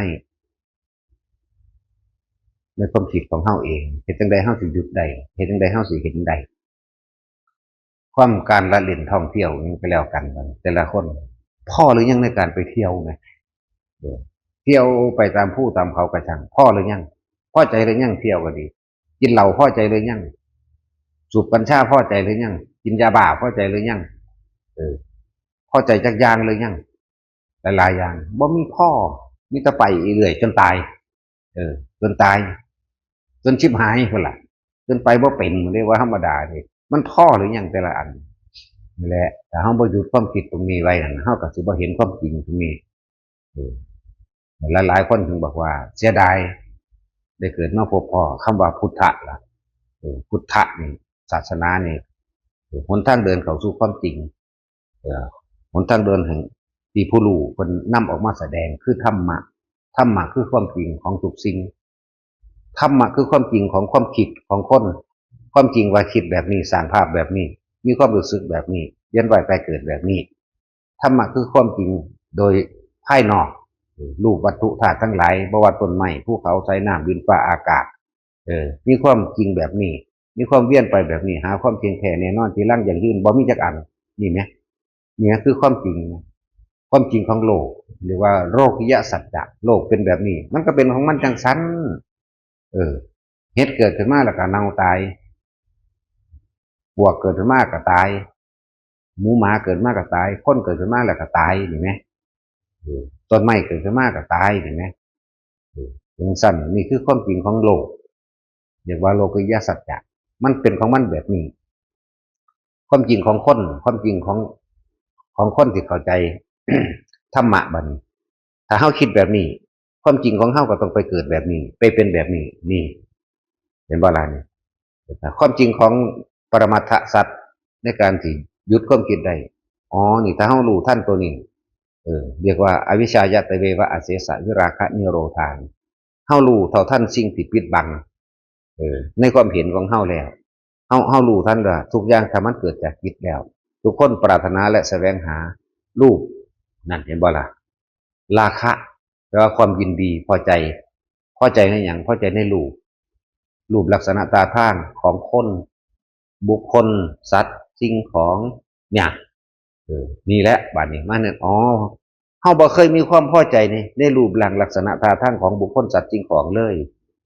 เฮาจึงมีแต่เที่ยวแสวงหานี่แหละที่บอกแต่ละคนว่ามันถึงหรือยังความพอใจเห็นหรือยัง เอื้อมละอาในความพอใจของเจ้าของยังนะราคาความพอใจในรูปในรสในกลิ่นในเสียงในสัมผัสอารมณ์ความรู้สึกพอใจนี่หรือยังบ่มีผู้ใดพ่อจะคนเลยมันแปลกเปล่าทั้งที่หาแล้วหาอีกหาจนตายแล้วก็ไปเกิดไม่หาอีกบางคนก็พลาดไปตามอารมณ์บ่ลงไปสู่อารมณ์ลายอารมณ์โกรธเกี่ยวอารมณ์บ่พอใจอารมณ์แพ้อารมณ์ความแพ้อารมณ์ความชนะลงไปมหาเวทีคนบ่พ่อหาอยู่สั่นบัดจิตตายแล้วยังคิดหวงในทรัพย์สมบัตินั่นนี่อยู่หวงหวงลูกก็มีหวงเมียก็มีหวงผัวก็มีหวงทุกหวงนั่นแหละลงไปสู่เป็นเปรตมันมีไหมบางคนก็มีความดีใจปลื้มใจกูชนะได้ให้กูแย่งแผ่นดินพวกนั้นได้ซื้อรถอันนั้นได้ประมูลอันนั้นอันนี้ได้นี่แม้สัตว์เดรัจฉานนะนี่เด้ในลักษณะนี้คนที่ไปเกิดเป็นสัตว์จากคนสู่สัตว์เดรัจฉานเลยพวกนี้จะไปจากเบาไปหาหนักละไหลลงสู่ความหนักนักประสัยนักไปคนเลยเวทีไปสู่เวทีบางคนก็จากหนักขึ้นมาหาเบานี่ไหมมันไม่ธรรมดาเด้แล้วพวกเข้าถ้าจะพ้นออกจากสุขถ้าจะพ้นออกจากทุกข์ถ้าจะพ้นออกจากความพอใจให้ยุดเบื้องใจของยุดที่ใจภาษาแต่ว่าใจหลายคนที่แปลความว่าใจบอกว่าความคิดนี่แหละเหตุจังใดเฮาสิหยุดความคิดได้มันก็เลยมีวิธีนั่นแหละให้ทุกคนนั่นน่ะสร้างเหตุขึ้นมาอันหนึ่งเรียกว่าสติปัฏฐานสี่หรือกรรมฐานอันใดอันหนึ่งเป็นเครื่องอยู่ของความคิดเพื่อบ่ให้มันคิดเล่นไปเรียกว่าทุกคนพยายามทรงฌานไว้เด้อภาษาบาลีว่าสมถะกับวิปัสสนาสมถะคือพยายามนิ่งได้บ่หยุดคิดปรุงแต่งได้บ่ซะก่อนเพื่อสิเห็นสิ่งทั้งหลายทั้งปวงมันเคลื่อนไหวหาความเที่ยงแท้แน่นอนบ่ได้เลยว่าวิปัสสนาแหละนะเราจะเห็นความลึกเข้าไปในความคิดเห็นของเฮาเองดอกว่าทุกคนน่ะอยู่กับลมหายใจเข้าออกมั่งนี่ก็เป็นสติปัฏฐานอันหนึ่งโดยอาศัยกายในกายลมหายใจเข้าออกบัดนี้อาศัยความรู้สึกอันเกิดจากที่เฮาพยายามประคองลมไว้คืออาการปิติที่เฮาเอามาตั้งไว้ในตรงกลางระหว่างคิ้วตรงกลางระหว่างหน้าผากเรียกว่าเวทนาในเวทนาจิตในจิตมันคุ้มของมันอยู่แล้วทุกอย่างนี่คุ้มไว้แล้วคือความคิดนี่สิค่อยประคองสิค่อยสังเกตกายในกายมันเนี่ยตะล่มเข้าล่มออกก็บ่เที่ยงแล้วพอนี่นึงเด้เห็นความเกิดดับก็เลยบ่ได้ยากเด้แต่ความรู้สึกที่ว่านิ่มๆนุ่มๆอยู่กลางหัวเฮาอย่างเดียวก็บ่เกิดอย่างเดียวนี่ก็บ่เที่ยงแล้วมันบ่ได้แต่กายนั่นแค่นี้ก็ยังบ่เที่ยงแล้วเป็นอนัตตามันก็แค่เกิดกับดับเนาะเนี่ยแหละทีนี้ในความรู้สึกของเฮาเองอีกที่ว่ามันสิน่วงอยู่ระหว่างหน้าผากทั้งตลอดเลยก็บ่แม่นอีกบางทีก็เนือบหนาบขึ้นมาทั้งกลางหัวมันบางทีก็หนาหนาช้าๆตึงๆมันเนี่ยโอ้นี่มันก็เป็นจังซี่แต่ความรู้สึกนี่ก็ยังบ่เที่ยงเห็นบ่ล่ะบางทีก็ไหลลงสู่ระหว่างท่ามกลางอกมันอันใดก็ตามที่เอิ้นว่าสติรู้อยู่กับกายอย่างโดยลมหายใจก็ถูกต้องแล้วรู้อยู่กับเวทนาที่อยู่ในกายอันเนื่องจากกายนี่ก็ถูกต้องรอดรู้อยู่ในจิตสังเกตจิตจากจิตสู่จิตหรือสติกำกับจิตหรือรู้สึกตัวทั่วพร้อมเพียงอยู่ในแค่กายหยุดได้เบิดเข้าใจว่าล่ะคำว่าธรรมคือหยังอนิจจังทุกขังอนัตตาคำว่าธรรมคือทั้งเบิดที่เฮารู้เฮาเห็นเมื่อเฮารู้เฮาเห็นแล้วเฮาสิปล่อยมันบ่สมควรหรือไม่ที่จะยึดมั่นถือมั่นให้มาได้ดั่งใจแม้แต่ความสงบเฮาก็บ่ยึดบ่น่ะธรรมดาเพราะทุกสิ่งทุกอย่างมันเกิดดับแค่นั้นเองบ่อาจสามารถลังเอาไว้ได้บ่อาจสามารถยึดเอาไว้ให้ได้ดั่งใจเนี่ยถ้าว่าทุกคนสิเห็นดอกเฮ็ดไปเฮ็ดมาล่ะความสงบก็บ่เที่ยงเห็นบ่เนี่ยบ่มีอิหยังจริงจักอย่างเนี่ยมันสิไปหันเด้บัดนี้เลยเป็นอนิจจังทุกขังอนัตตาที่เกิดขึ้นมาทุกสิ่งทุกอย่างล้วนแล้วแต่เดินทางเมื่อมีเริ่มต้นก็มีจุดหมายปลายทางเริ่มต้นคือเกิดสุดท้ายก็คือดับนี่แหมกันมันก็เลยบ่อาจสามารถจะไปดึงอิหยังมาไว้ได้จักอันจักอย่างเอาหน้าวิธีที่ทุกคนรู้อยู่ในลมมั่งรู้อยู่ในความรู้สึกกายมั่งรู้อยู่ในความคิดควบคุมความคิดบ่ให้คิดบ่ให้นึก ปรุงแต่งในความอยากได้อยากดีอย่างนี้เป็นตามธรรมดาแล้วความคิดนึกมันเกิดเป็นปกติธรรมดาของมันอยู่แล้วเด้อแต่ว่าไม่มีอารมณ์เข้าไปปนอยู่ในนั้นเรียกว่าดับเรียกว่านิพพานก็ได้นิพพานคือความดับเย็นดับความคิดในความอยากได้อยากดีอยากนี้เป็นแต่ว่าความคิดบ่อยากได้บ่อยากดีบ่อยากมีบ่อยากเป็นไม่มีอารมณ์เข้าไปปนอยู่ในนั้นเรียกว่านิพพานนี่แหละมันบ่ได้เป็นของยากเพียงแต่ว่าเฮาสิเฮ็ดต่อเนื่องได้ขนาดใดต่อเนื่องได้จนตายบ่ถ้าต่อเนื่องได้จนตายเรียกว่าอรหันต์บัดนี้จักว่าล่ะถ้าต่อเนื่องได้จนตายเด้อดิแต่ตอนนี้เฮาก็มีมั่งเกิดดับมั่งได้มั่งบ่ได้มั่งช่างมันจักบ่สมควรเข้าไปยึดคือกันเลยบ่ยึดแม้นิพพานเฮาก็ยังบ่ยึดเด้พอแล้วมันสิธรรมดาบ่ไปฮอดพู้นแล้วสงบก็เอาถ้างบก็บ่อยากได้ยังก็ช่างให้มันรู้อยู่กับในกายนี่แหละบ่ต้องไปตั้งอิหยังมันให้มันเป็นความยึดมั่นถือมั่นจักอย่างดอกแต่นิพพานเฮายังบ่ยึดมั่นถือมั่นมันธรรมดาว่ะรู้อยู่ในหูดังนี่รู้อยู่ในความรู้สึกแห่งกายนี่รู้อิหยังรู้กับจิตนั่นแหละรู้จิตกับผู้รู้อันเดียวกันนั่นแหละมันก็รู้สึกตัวอยู่ในนี่รู้สึกตัวพร้อมตั้งเฮาฝึกไว้ทำให้บ่อยทำให้มากทำให้ชินทำให้เป็นดุจดั่งญาณคือรู้นี่แหละญาณก็เลยรู้สึกตัวนี่แหละมันไปญาณเห็นนั่นเห็นนี่เด้แต่สุดท้ายแล้วเฮาเตรียมตัวตายไว้ดีแล้วก็ต้องตั้งใจตายในลมหายใจนี่โลดพระพุทธเจ้าเฮาตายก็อยู่ในลมหายใจนี่เด้เดี๋ยวก็ถามว่ารู้ได้ไงกูรู้ก็แล้วกันกูก็ถามมึงขึ้นว่ามึงรู้ได้ยังไงว่ากูไม่รู้คือกันนั่นแหละต้องไปเอาคำตอบตรงนี้มาให้ซะก่อนสำหรับผู้อ่อนสอดหลอดแสดดเป็นสั่นแต่จังว่าให้รู้สึกตัวเถอะไอ้ก็ดีมันเป็นคำที่ง่ายๆที่คนที่เขาใจว่ามันบ่เป็นตะเป็นไปได้นะง่ายๆฉันมักยากจนเฮ็ดจังได๋ก็ไปเฮ็ดตัวเฮามักง่ายเนาะมักง่ายเนาะเฮากล้วยอย่ามักยากเด้อเอาง่ายๆนี่กูรู้อยู่ในหูดังรู้ในหูดังจนตายแหละกูก็บ่มาแมงดอกบ่ตอนนั้นแหละเอาก็ส่วนผู้ทองอันค่ำขันมากได้แล้วครับแต่เย็นๆเด้อรออีกผู้หนึ่งรออีตาสุทัศน์ก่อนสุทัศน์เราได้อยู่แล้วล่ะอื่นละมั้งเนาะแล้วจังอาจจะหอดนะหรือสิตายกลางทางก็บ่รู้นะตายก็ตายตัวเนาะเท่าอันขี้ไล่เนี่ยนะจะว่าเอาบ่เจ้าจากอายคนบ่เจ้าเกิดมันขี้ไล่ปานแต่สินจะไปอยู่ไกลล่างเราขี้ไล่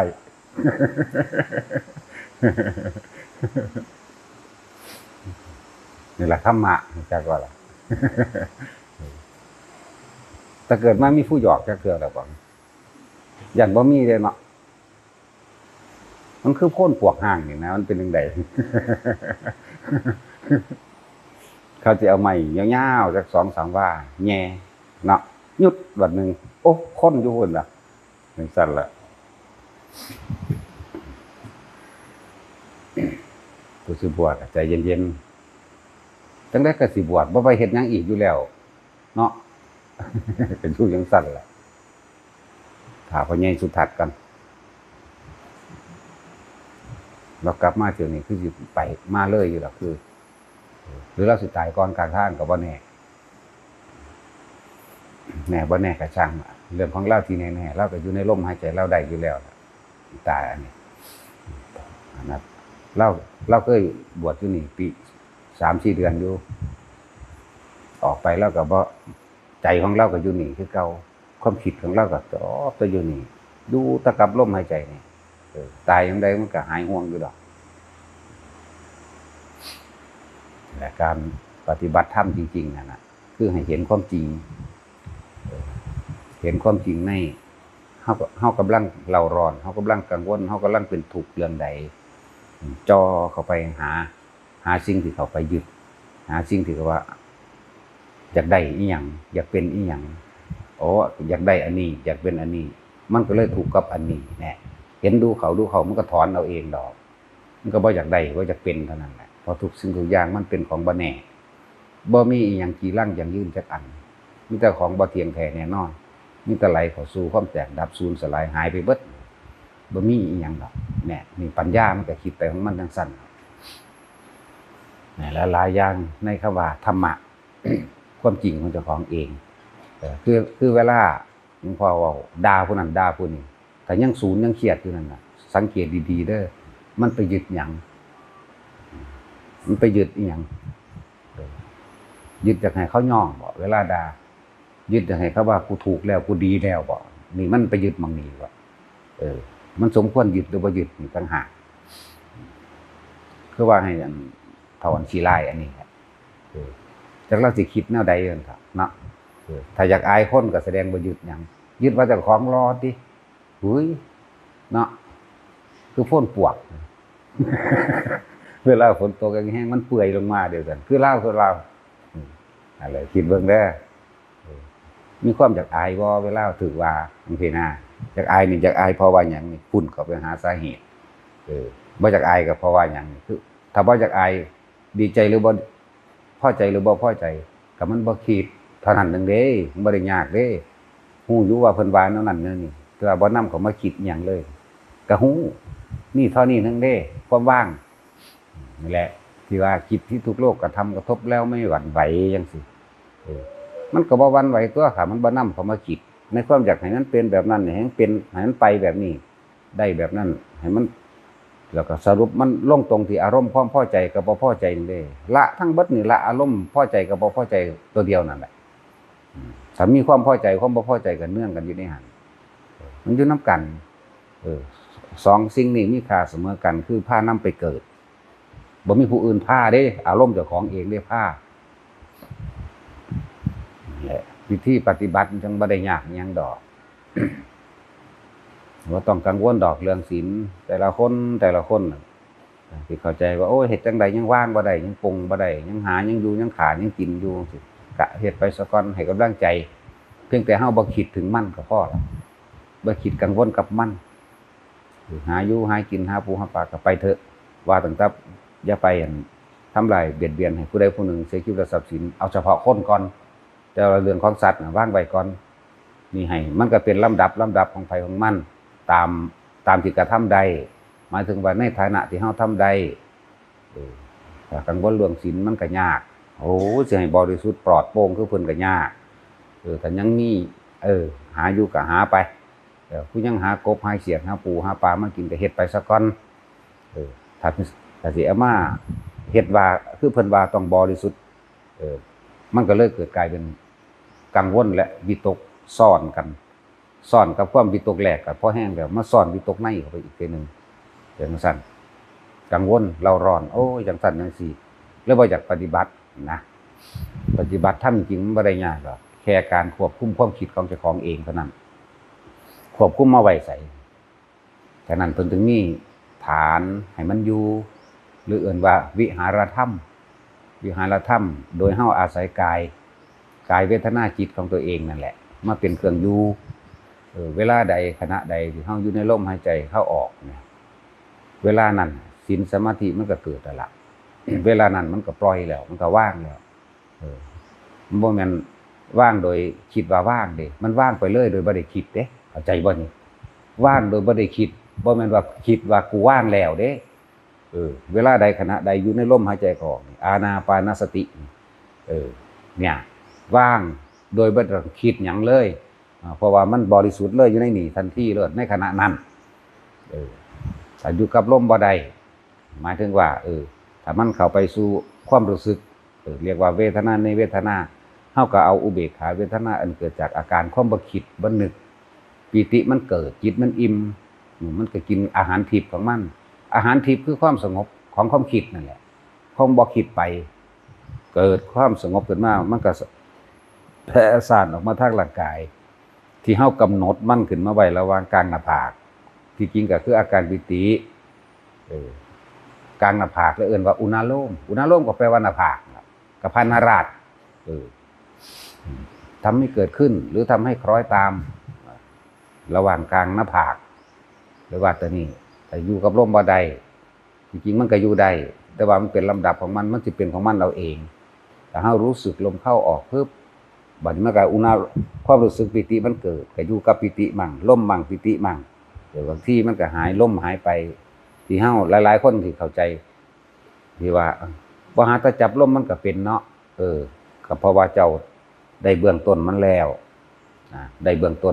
นคือลมกับอุณาโลมเกิดเอิ้นว่าปฐมฌานเป็นผู้ทรงฌานเจริญฌานเจริญสติปัฏฐาน4ด้วยอานาปานสตินี่ต่างหากนี่เฮาก็เลยเอาขึ้นถึงอยู่ต่อมาลมมันหายไปบ่คิดหยังปึ๊บวิติเกิดสีอุณาโลมพอเฮามาตั้งไว้ให้เป็นจุดใดจุดหนึ่งเป็นเอกคตาจิตเนี่ยเป็นเอกคตาลมเนี่ยตัวนี้ย่างไปนำทางก็เป็นนั่งกินข้าวอยู่ก็เป็นมันเป็นเพราะว่าหยังมันเป็นเพราะว่ามันบ่คิดกินข้าวนี่หลายๆคนที่เฮาถามกินข้าวก็บ่ฮู้จักอยู่จักกับเจ้าของเนาะเข้าใจว่าบ่กินข้าวกับเจ้าของสิกินกับไผนี่คือคนบ่ทันได้เข้าใจในเรื่องธรรมะกินข้าวอยู่ตาก็เห็นอยู่กับข้าวตาก็เห็นอยู่นี่แหละในข้าวในน้ำเฮาเองนี่แหละบ่ไปใส่ความคิดต่างหากบ่แล่นไปหาบุคคลสัตว์สิ่งของนี่ก็เอิ้นว่าสงบแล้วปิติมันเลยเกิด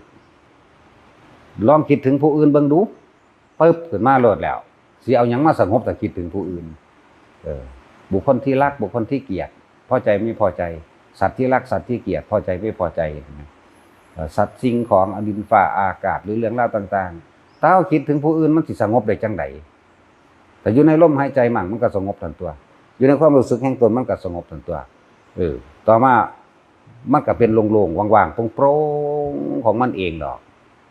ที่ในระหว่างทำกลางสิบอกว่าเธอรักอันตัวนั้นน่ะว่างโล่งบัดนี้ล่อเบิ่งเวลาเห็นนั่นเห็นนี่ได้ยินเรื่องนั้นเรื่องนี้มันสิคิดบ่นี่นาเนี่ยตัวนี้อันที่3ขั้น3ปฐมฌานวิตกวิจารมาถึงลมเข้าลมออกและอาการปิติเรียกปฐมฌานนี่ก็สงบแล้วแหละแต่มันบ่ได้มีหยังมากดอกต่อมาวิตกวิจารให้ไปเหลือเฉพาะปิติคือบ่ได้จับลมบ่ได้ประคองลมแล้วก็เหลือแต่อาการปิติมันเกิดเลยโดยบ่ได้คิดอีหยังมันก็เพิ่มขึ้นมาเองนี่คือปฐมทุติยฌานขั้นที่2ตติยฌานนี่อันที่3เด้ลมเฮาก็บ่ได้สนใจมันเป็นเองดอกเพราะว่ามันเริ่มได้1ได้2ไปแล้วปิติเฮาก็บ่เห็นกับมันดอกแต่ว่าอยู่ไปธรรมดานี่แหละบ่ว่าสิกินข้าวกินน้ำหรือว่าสิย่างเฮ็ดหยังอยู่ก็แล้วแต่โล่งโปร่งไปเบิดอโลดโลกนี่สดใสไปเบิดนั่นแหละสดใสต้นบ่มีแนวทุกข์มั้ยเพิ่นเอิ้นว่ารู้ตื่นเบิกบานมั้ยมันก็รู้อยู่จังสั่นของมันเองผู้ใดเว้าหยังมาผู้ใดเฮ็ดหยังมามันก็สบายๆของมันเองนะคำเว้าซื่อได้สบายเปรียบเทียบซื่อได้นี่นั่นแหละเวลาใดขณะใดที่เฮาบ่คิดบ่นึกนะนั่นแหละความสงบที่มันคิดบ่นึกมันบ่สงบเด้คิดนึกนี่มันต้องมีเหตุให้คิดนึกมันต้องมีตัวเข้าไปจับตัวเข้าไปคิดถึงเด้คิดถึงบ้านนั่นมันมีหม่องไปล่ะเห็นบ่ความคิดไปล่ะนั่นแหละจังซั่นคิดถึงหมาคิดถึงแมวคิดถึงสัตว์ต้นไม้คิดถึงหน้าคิดถึงรถหยังก็แล้วแต่ที่เฮาคิดถึงต้องมีอันใดอันหนึ่งเป็นวัตถุให้เฮาคิดถึงต้องมีวัตถุให้เฮาคิดถึงแล้วเอิ้นว่ารูปกับนามคิดถึงรูปก่อนนามเกิดได้บัดนี้คิดนั่นแหละคิดเรื่องนั้นเกิดอารมณ์ได้บัดนี้พอใจมั่งไม่พอใจมั่งเด้นั่นแหละพบเกิดแบบนั้นบ่มีอีหยังสิง่ายขนาดนี้ดอกแล้วทุกคนสามารถทำได้เนาะเราทำได้ตลอดเวลาพอใจบ่ล่ะตราบใดที่ยังมีลมหายใจอยู่นี่นั่นแหละเครื่องอยู่มั้ยอยู่หน้ามันก็หายใจได้ตัวมันมาหายใจปัจจุบันเด้ขับรถอยู่มันก็หายใจได้กินข้าวมันก็หายใจได้อยู่ที่ความคิดของเฮาสิคิดถึงหยังเท่านั้นต่างหากกลับเข้ามาคิดถึงลมมั่งกลับเข้ามาคิดถึงความรู้สึกในตนเองมั่งแน่มันสิไปไสจิตบ่มีที่ตั้งเมื่อจิตบ่มีที่ตั้งมโนภาพนึกมันก็บ่เกิดความรู้สึกก็บ่เกิดทันตัวความรู้สึกพอใจก็บ่พอใจอันนั้นล่ะตัวพบพอใจก็บ่พอใจนั่นอารมณ์ความรู้สึกนั่นแหละคือพบนั่นแหละถ้าตายปุ๊บไปในตอนนั้นมันจะไปตามอารมณ์นั่นแหละสมมุติว่าเฮาศูนย์คนกำลังคิดจะฆ่าเขาพอดีหัวใจวายตายซะมันบ่ได้ไปฆ่าเขาเด้มันไปนรกมันให้ไปให้เขาฆ่าเข้าใจบ่ล่ะกลับกันฟังดีๆเด้อมันบ่ได้ไปฆ่าเขาเด้มันไปให้เขาฆ่าเขาใดเขาเจ้าของความโง่เขลาบ่ปัญญาแห่งตนเนี่ยมันไหลลงสู่นรกเพียงสั้น เฮานอนอยู่ผู้เดียวศูนย์นี่ผู้นั้นศูนย์นี่ผู้นี้เอ้าบักนั้นมันหูเมื่อยอยู่บ่บักเฮาศูนย์ใส่นั่นจักว่ามันกินไอ้กินรวบๆอยู่ไว้จักเนาะนอนรับกวนตาอยู่ตะของศูนย์อยู่ผู้เดียวนี่แหมนะว่าล่ะผู้ใดฮ้อนผู้ใดกังวลเอ้าผู้ใดลุกผู้ใดนั่งเจ้าของเด้มันฮ้อนกังวลมันอยากฆ่าเขาจังซั่นแหล้วหัวใจวายตอนนั้นเด้ไปเลยเด้อนรกเลยเด้อนั่นแหละถ้าผู้ใดมีสติระลึกนึกได้แล้วความโกรธเกลียดแค้นผู้อื่นหวังทำร้ายแล้วเขานั่นน่ะบ่ว่าสัตว์สิ่งของเด้อศูนย์ให้หมากันนรกเด้อบ่ว่าแต่ศูนย์นี่คนเด้นั่นแหละกลับมาอยู่ลมหายใจมั่งกลับมาอยู่ในความอาการปิติอุณโลมแห่งร่างกายตัวของมั่งกลับมาเดี๋ยวมันสิเป็นของมันเราเองดอกมันสิเลื่อนไปของมันเองดอกขอให้ได้เบื้องต้นซะก่อนดูลมเข้าออกแล้วมีอาการปิติเกิดขึ้นเนี่ยเฮ็ดไปนี่มันคอยชำนาญไปเรื่อยต่อมาวิตกวิจารหมายถึงบ่จับลมก็ได้บ่ประคองลมก็ได้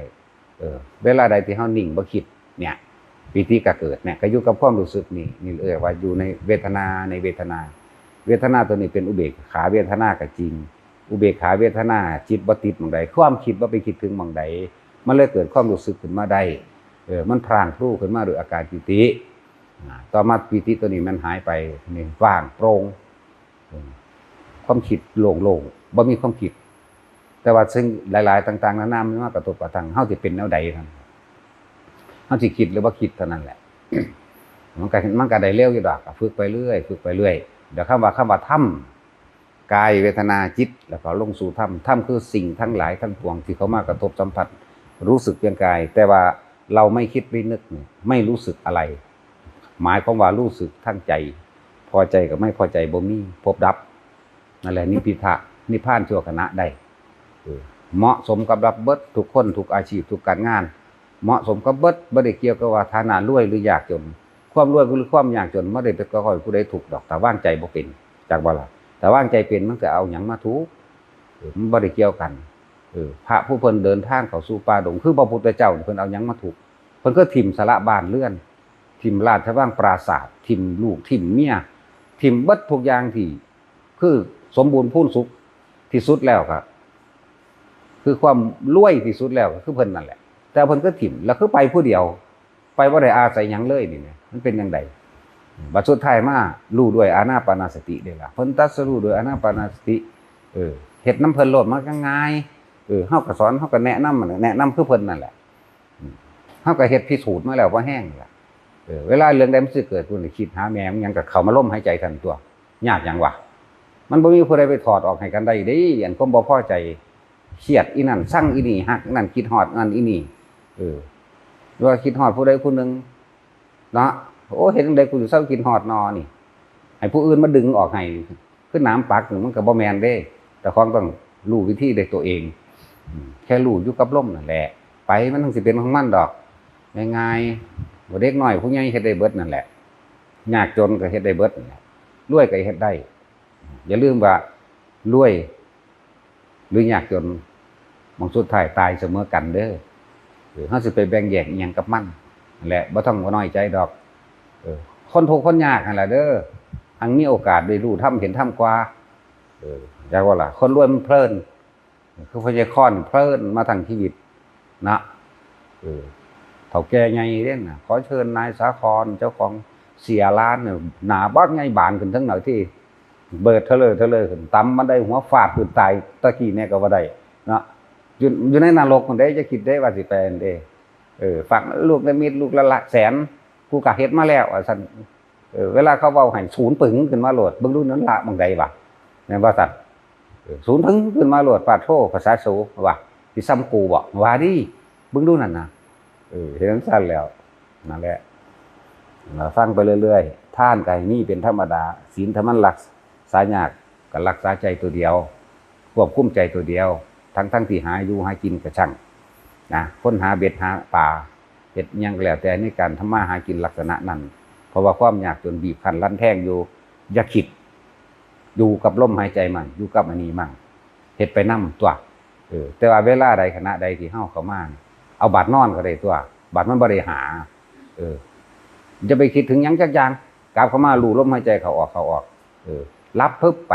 ศีลสมาธิและปัญญา ร่วมกันอยู่ในมองเดียวนะลมหายใจนั่นแหละเป็นนั่งสั้น เห็ดไปเรื่อยๆเดี๋ยวก็เข้าใจดอกเห็ดไปเห็ดมามันก็คอยเห็นลึกล้ำเขาเองดอกอย่าไปคิดเอาให้เห็ดเอาถ้าคิดเอาเนี่ยรำคาญฟุ้งซ่านหงุดหงิดอยากได้ศูนย์ซ้ำโมโหบ่พอใจอันนั้นบ่แม่นอันนี้บ่จริงไปเลยเด้แต่เฮาเฮ็ดเอาเด้เฮ็ดเอานี่คืออยู่กับลมดูลมเข้าลมออกบ่ต้องไปคาดหวังแม้แต่ความสงบบ่ต้องไปคาดหวังแม้แต่ความสิบรรลุหรือบ่บรรลุเข้าถึงที่สุดแล้วมันไม่มีไผบรรลุดอกมันว่างมันเป็นสื่อของมันซื่อๆอย่าไปหลงสื่อมันช่างมันอันนั้นจักว่าช่างมันนั่นแหละจักว่าทั้งเบิดในที่สรุปลงคือเฮ็ดจังได๋ก็ได้บ่ให้เกิดความรู้สึกในความยินดีพอใจกับสิ่งใดสิ่งหนึ่งถ้ามีความยินดีพอใจกับสิ่งใดสิ่งหนึ่งพบเกิดชาติเกิดชรามรณะเวียนเข้ามาสู่อวิชชาปัญญาสังขารไหลเข้ามาเป็นปฏิจจสมุปบาทเหตุแห่งสัตว์ทั้งหลายมีความเวียนว่ายแต่เกิดเพราะว่าความคิดเหตุทั้งหลายเพราะว่าสัตว์ทั้งหลายบ่เกิดอีกพ้นจากความเป็นสัตว์คือหยุดคิดเนี่ยนี่เอิ้นว่าปัญญาแปลว่าความรอบรู้ในกองสังขารซื่อๆความปรุงแต่งทั้งเกิดความปรุงแต่งทั้งบ่เกิดเฮ็ดจังได๋สิบ่เกิดหยุดปรุงแต่งหยุดคิดเท่านั้นนึงเด้บัดนี้อยู่เท่านี้นึงพอมันรู้มาหลายแล้วล่ะไอ้ความรู้ในธรรมะแต่ว่าผู้ใดถามว่าท่านได้รู้พ่อก็อ่านเอาในตู้พระไตรปิฎกอ่านเอาไปคักๆอันเบิดโลกนี่มันก็รู้หั่นตัวแต่ว่ามันสิละได้หรือบ่ละได้เท่านั้นแหละเพิ่นเอิ้นว่าละรู้จักว่าล่ะละรู้เด้มันสิแม่นแต่คนรู้มันสิศูนย์ขึ้นเด้เวลาเว้ามาบ่ถือกันกับสิ่งที่จำมาเนาะโอ้มันสิหาแนวหามาหักล้างถกเถียงกันอยากเอาชนะกันโดยความเห็นความเห็นกูถูกหนังสือแบบนี้หน้านี่ว่าจังซี่ก้าวอันนั้นก้าววางสั่นจังซี่เด้อบ่ก้าวแมงหยังเด้เฮาเนาะปึ๊บเข้ามาใส่หูดังเฮาแล้วมันก็จบประเด็นกูบ่รู้แล้วก็แล้วตัวเนาะเอาพอปีของพุทธะกว้างใหญ่พร้อมสินำพาทุกคนเข้ามาสู่ความจริงได้ทั้งนั้นขอให้ทุกคนนั้นเปิดใจเพื่อสิเข้ามาพิสูจน์ตัวเองพุทธศาสนาบ่ได้บังคับไผบ่บังคับบ่หล่อลวงฟังดีบ่บังคับบ่หล่อลวงให้ผู้ใดเข้ามาเคารพนับถือนี่แหละจึงบอกว่าปีกของพุทธะนี่กว้างใหญ่ไพศาลอยู่ที่ว่าบุคคลผู้นั้นสิเข้ามาพิสูจน์ตัวเองบ่เพราะพุทธศาสนารู้ตื่นเบิกบานเป็นของจริงนำความจริงของสรรพสิ่งทั้งหลายมาบรรยายมาอธิบายมาขยายความมาชี้แจงให้ทุกคนรู้ตัวเองรู้นี่คือทุกข์เป็นแบบนี้สาเหตุทุกข์เป็นแบบนี้เกิดจากสิ่งนี้วิธีดับทุกข์เป็นแบบนี้ทุกข์ดับไปเป็นแบบนี้ถึงอยู่กับว่าตัวเฮาเองสิเต็มตั้งใจเต็มใจบริสุทธิ์ใจในการที่จะเข้ามาพิสูจน์ศึกษานี่คือศึกษาตัวเองเด้บ่แม่นไปศึกษาผู้อื่นนั่นแหละหลายๆคนที่มีความเห็นแตกต่างสิทธิ62มั่งสิทธิหยังก็แล้วแต่ที่มีความเห็นต่างๆแล้วถ้าเขามาพิสูจน์ตัวเองโดยเอาตัวเองนั่นแหละเขามาพิสูจน์คำว่าพุทธศาสนาสอนหยังบอกหยังโดยความตั้งใจเต็มใจบริสุทธิ์ใจผู้นั้นก็จะเห็นตัวเองหรอกเขาจึงเป็นแค่ผู้หนึ่งที่เป็นตัวแทนรับใส่ธรรมทรงต่อธรรมแล้วก็น้อมนำทุกคนเข้ามาพิสูจน์ตัวเองในพุทธศาสนาธรรมะแปลว่าความจริงของทุกชีวิตสรรพสัตว์ความจริงของสิ่งทั้งหลายทั้งปวงความจริงที่สิ่งใดก็ตามเกิดขึ้นแล้วก็ต้องแตกดับเป็นธรรมดาทุกคนมาพิสูจน์ตัวเองธรรมะเป็นความจริงของเจ้าของเองบ่ได้อยู่นอกตัวเองอยู่เนี่ยผู้ใดอยากได้ความจริงให้นิ่งพิจารณากายมีสติพิจารณาใจคือความจริงในความเองความจริงอยู่ในกายกับใจเท่านี้นะจังว่าพุทธศาสนากว้างใหญ่บ่มีการหล่อลวงบ่มีการบังคับ บ่มีแนวเอาสิ่งใดไปหลอกไปล่วงไปหลอนผู้อื่นเขามาเพื่อให้เขาลบนับถือทุกคนเขามาพิสูจน์เมื่อพิสูจน์แล้วรู้แล้วเห็นแล้วยังสินับถือหรือบ่นับถือสิทำตามหรือบ่ทำตามก็เป็นเรื่องของคนผู้นั้นเปิดกว้างเสมอจึงบอกว่ากว้างไงบ่มีการบังคับบ่มีการหล่อลวงเด้อแต่ยังมีการหล่อลวงบังคับหรือเอาสิ่งใดสิ่งหนึ่งมาหลอกหลอกเขามาเคารพนับถือนั่นยังบ่ทันได้แม่นพุทธะบ่แม่นพุทธะอันนี้บ่แม่นผู้รู้นะเป็นผู้หลงเพราะว่าเฮาสร้างสถานที่นี้ขึ้นมาก็ด้วยศรัทธาของแต่ละคนที่มารวมกันความที่เกิดขึ้นได้ยิ่งใหญ่ขนาดนี้หมายถึงว่าเฮาสร้างเป็นสถานปฏิบัติเป็นสถานที่คือตัวเองก็ต้องอาศัยทุกๆคนรวมกันบ่มีผู้ใดผู้หนึ่งกว่ากันแต่ว่าก็ต้องมีผู้นำผู้หนึ่งเป็นผู้ชี้แนะให้มันจะเกิดขึ้นได้ก็อาศัยความสามัคคีและพวกเฮาอยู่น้ำกันปานนี้ให้ฮักกันคือดังดูดังแขนขาอวัยวะของตนเองนะ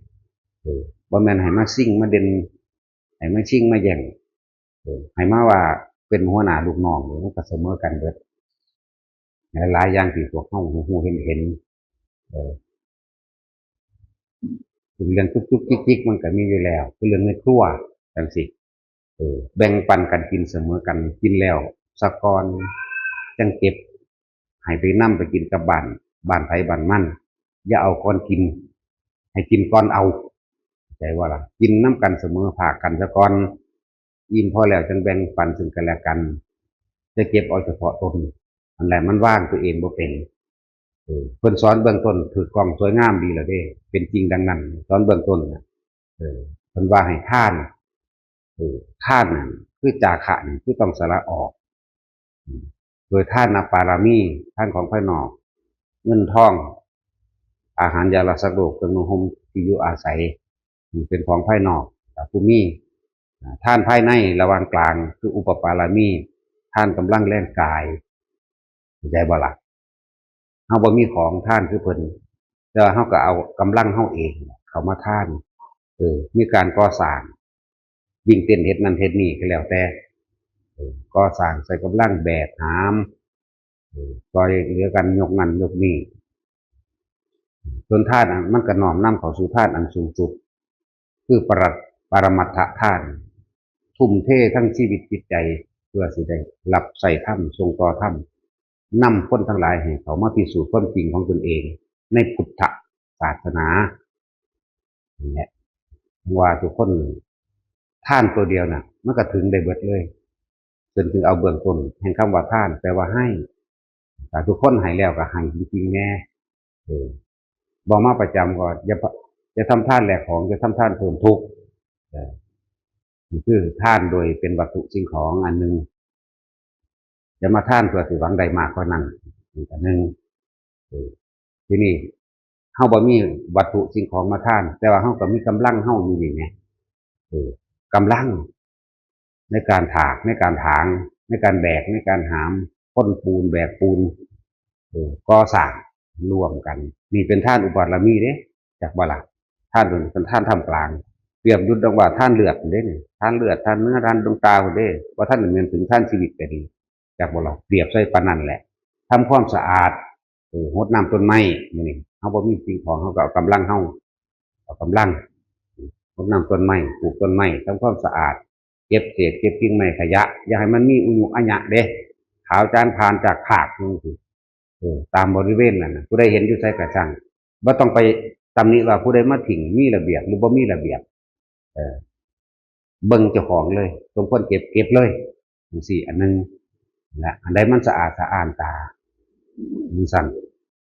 อานิสงส์แห่งการทำความสะอาดลานวัดและพระเจดีย์ต่างๆมีหลายอย่างอยู่ได้มี5อย่างอยู่ได้อานิสงส์เมื่อเฮาทำความสะอาดแล้วจิตใจของเฮาเองเบิกบานบ่ล่ะ2หมู่เทวดาทั้งหลายย่อมเป็นที่พอใจปกปักรักษาหมู่มนุษย์ทั้งหลายเห็นแล้วก็ชื่นเย็นตาอยากอยู่ใกล้และได้ขึ้นชื่อว่าได้ทำตามคำสั่งสอนพระพุทธเจ้าจิตใจของเฮาเด้โล่งโปร่ง เป็นความลึกลับอันหนึ่งที่เฮ็ดให้เฮาหนึ่งได้เสียสละตัวเองได้ลดตนเองลงมารับใส่ถ้ำเนี่ยรับใส่ถ้ำตรงต่อถ้ำแนวน้ำเข้าไปเป็นการขจัดใจที่สกปรกของเจ้าของนั่นนี่อันสงหาเห็นบ่ก็ธรรมดาเด้สิ่งเหล่านี้อันปรมัตถะนี่คือทุ่มเททั้งชีวิตแหละคือเขาจะว่าเรียกว่าถวายหัวให้เลยตัดข้อบูชามันก็บ่ได้มีความหมายว่าไปตัดข้อเอาให้ดอกบ่ได้ตัดหัวให้แบบนั้นจากว่าล่ะทุ่มเทเบิดชีวิตจิตใจชีวิตนี้จิตใจนี้ร่างกายนี้ให้ทั้งเบิดเลยเบิดทั้งสามทั้งทานบารมีทั้งทานอุปปารมีและปรมัตถบารมีพวกนี้มันเป็นปรมัตถะทุ่มเทให้เบิดบ่ว่าสิเทั้งแรงกายเทั้งสิ่งของจิตใจทุ่มเททุกอย่างก็สิน้อมนำทุกคนเขามาเห็นความจริงนั่นแหละว่าแต่ละคนสามารถเขามาพิสูจน์ตัวเองได้บ่แม่นมาพิสูจน์ผู้อื่นดอกพิสูจน์เจ้าของคนสกปรกเห็นความสกปรกก็เป็นเรื่องธรรมดาจากว่าสกปรกอย่างเช่นเอาง่ายๆคือเฮาเห็นขยะกล่องนมขวดน้ำแก้วน้ำพลาสติกหรือถุงพลาสติกเศษกระเบื้องแตกหักมันก็จะกระจายหรือว่ามันเบิ่งแล้วนั่นน่ะถ้าคนสะอาดสิรู้สึกว่าบ่สะอาดแต่ถ้าคนสกปรกสิเป็นปกติจากว่าสิเป็นธรรมดาเพราะว่าเขาคลุกคลีอยู่กับความสกปรก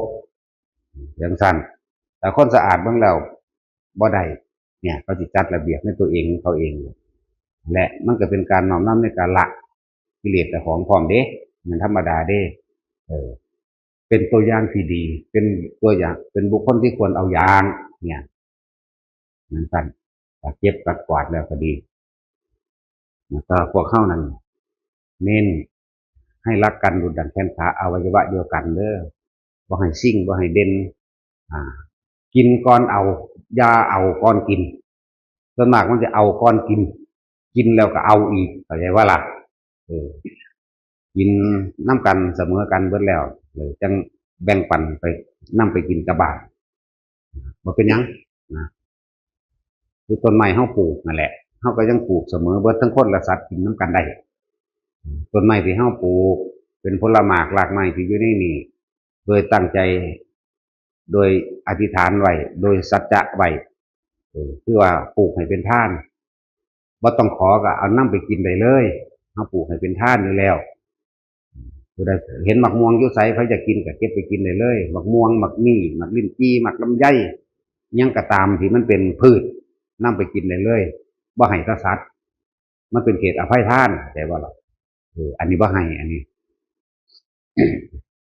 เห็นนั่น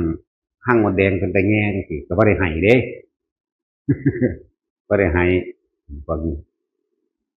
พวกเห็ดพวกหน่อไม้หรือพืชทั้งหลายเอาได้ทั้งนั้นบ่ต้องขอเอาเลยอยากอยู่ไสกัดกินหม่องหันโลดจังซี่นี่แหละจังว่าเฮาเฮ็ดให้เบิ่งเป็นตัวอย่างทานมันเป็นเบื้องต้นจนถึงที่สุดได้เด้ทานคือเฮาปลูกต้นไม้จังซี่ถ้าว่าเป็นทานก็ให้ทานจริงๆพวกมดแมงพวกเพี้ยพวกแมลงกัดใบจังซี่ก็บ่ให้ไปนำยาบ่ให้ไปนำสิ่งทั้งหลายมาไล่มาฆ่ามันเด้ปล่อยมันกินโลดมันกินส่ำใดแต่เฮาก็ยังอยากกินเนาะนี่ให้เห็นลุ่มลึกเข้าไปเห็นเขาเด้อเฮาก็ยังอยากกินนี่แหละจะบอกว่าให้มันละความเคยชินของเจ้าของเองเด้อตะกี้เฮาปลูกอยู่บ้านเฮาเฮือนเฮาปลูกบักทั่วปลูกบักพริกปลูกหยังก็แล้วแต่ว่าแตะเพี้ยขึ้นโอ้ยคิดถึงรสคิดถึงหยังยาฆ่าแมลงนี่แหละทุกคนเข้ามาในวัดแล้วบัดนี้พอไปเห็นเพี้ยกินบักทั่วบักแตงหรือบักอื้อยังคิดถึงอยู่บ่นั่นแหละเอิ้นว่าให้ฝืนนี่คือเฮาต้องทำทานกับทานมันเบิดโลดสัตว์กับคนกันเดียวกันนั่นแหละจากว่าล่ะเจ้าของเองนั่นแหละอันก็ดีเขาก็อยากกินคือกันนั่นแหละปลูกเขากินโลดบ่พอสำใดดอกอย่าไปเป็นมดแดงเฝ้าบักม่วงหลายเถาะหลายคนอยู่เด้อที่บ่เข้าใจความเป็นหน้าของสัตว์เดรัจฉานที่มันเฝ้าบักม่วงน่ะมันเป็นหยังวะมันก็หวงแนวมื้อนี้แหละอยากว่าล่ะลักษณะนี้พวกนั้นจากนักมหาเบานักคือมหาวิจี ไหลขึ้นมารถยนต์ผ่อนโทษลงมาเรื่อยๆหลายเอาสงไขบ่แม่นน้อยๆที่เบามากว่าสิได้เป็นหมดแดงเบ้ยลำบากอยู่เด้ผู้ใดอยากเป็นก็ห่วงนั่นห่วงนี่เด้อมันว่ามันเป็นง่ายๆเด้เจ้าต้องเห็นแก่ตัวเป็นธรรมดาบ่ตกนรกซะก่อนจังมาเป็นเปรตอีก12ชนิดแล้วก็ในบริวารแห่งนรกแต่ละเขตแดนในการทรมานเนี่ย2,000 2,000 2,000 2,000อะไรทั้งเบิดอันนั้น8ขุมบอกง่ายๆเข้าใจง่าย8 ขุมละ2,000เป็นเท่าไหร่ล่ะเนาะเปรตอีก12ชนิดนะแล้วก็สัตว์เดรัจฉานอีกอาจจะทุกชนิดก็ได้ก็จะได้เป็นคนพวกเฮามันหลอดตะแกรงมาแล้วเด้อแต่ห้าสิเปรียบครับสรรพสัตว์ทั้งหลายทั้งเบิดทั้งสิ้นทั้งมวลเลยเปรียบดุจดังท้องฟ้าเปรียบดุจดังจักรวาลแต่ว่าคนที่เป็นมนุษย์แท้ๆเปรียบดุจดังว่าปลายเข็มแล้วคนที่เขามาฝึกหัดปฏิบัติแท้ๆสิถึงพระนิพพานแม้จะคนหนึ่งนี่ไหมน้อยก็ปลายเข็มอีกเด้เนาะคิดเบิ่งดีๆเด้อพวกในโลกนี้มีเท่าใดมดแดงในโลกนี้มีเท่าใดสัตว์ทั้งหลายที่เฮามองเห็นอยู่นี่สังเสชะบางชนิดที่เป็นตัวยืดๆนั่นเนือบเยือบไปนั่นน่ะอยู่ระหว่างสั่นของดินแต่ละสั่นเนี่ยโอ้ยมันบ่ธรรมดาเดี๋ยวมันมากมายนี่เด้ขนาดนั้นเฮายังบ่ทันได้เห็นอยู่เนี่ยผู้ใดอยากเห็นก็ไปเบิ่งตามที่ก้นแอ่งน้ำมันสิเป็นเยือบไปดอกแต่คนอื่นวางใดแต่เฮาเอิ้นภาษาธรรมมันโลดว่าสังเสชะเอิ้นตามกำเนิดมันเป็นสั่นแต่มันสิซื้อวางใดมนุษย์สิตั้งวางใดเฮาตั้งบ่เป็นมันหลายแล้วก็อยู่ในสั่นดินแต่ละสั่นเด้อธรรมดาเด้อพวกเจ้างงว่าเขาขุดเจาะน้ำบาดาลเนาะ100 เมตร200 เมตรมันมีอันสิจักแท้ได้จังได๋กันนั่นแหละคิดเบิ่งเอาเกิดซึมอยู่ทุกหย่อมหญ้าซึมอยู่ทุกแผ่นดินเด้ทุกอนูเด้อยากเป็นแบบนั้นบ่เนาะแต่บ่อยากเป็นแบบนั้นครับหันเข้ามาเบิ่งความเห็นแก่ตัวของเจ้าของเด้อสละความเห็นแก่ตัวนะสละความเห็นแก่ตัวเนี่ยท่านนี่มันมหาท่านที่แรกท่านเป็นเจ้าของก่อนฟังไปฟังมาโอ้กูบ่เอาดีกว่าเลยจากบ่ล่ะท่านที่แรกคนบ่ฮู้จักคือว่านั่นแหละคนบ่ฟังพุทธะแท้ๆท่านของภายนอกนำสู่ภายในโดยการท่านกำลังแรงงานร่างกายแห่งตนเองนำเข้าสู่ท่านอันเป็นปรมัตถะท่านความเห็นแก่ตัวอภัยท่าน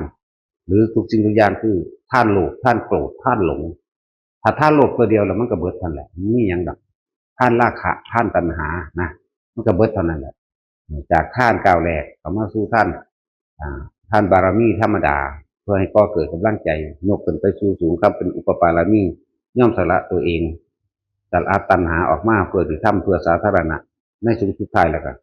สละทั้งเบิดเดินได้ความเห็นแก่ตัวสละตัวสละตนมันก็เป็นถึงที่สุดใดทันแหละบ่ได้ยากดอกไม่ได้คิดยากทั้งว่าปีของพุทธะกว้างใหญ่สามารถต้อนรับทุกคนให้เขามาพิสูจน์ความจริงให้ตนใดทั้งเบิดนั่นแหละพิสูจน์ตัวเองเด้บ่แม่นพิสูจน์ผู้อื่นเอาล่ะพ่อ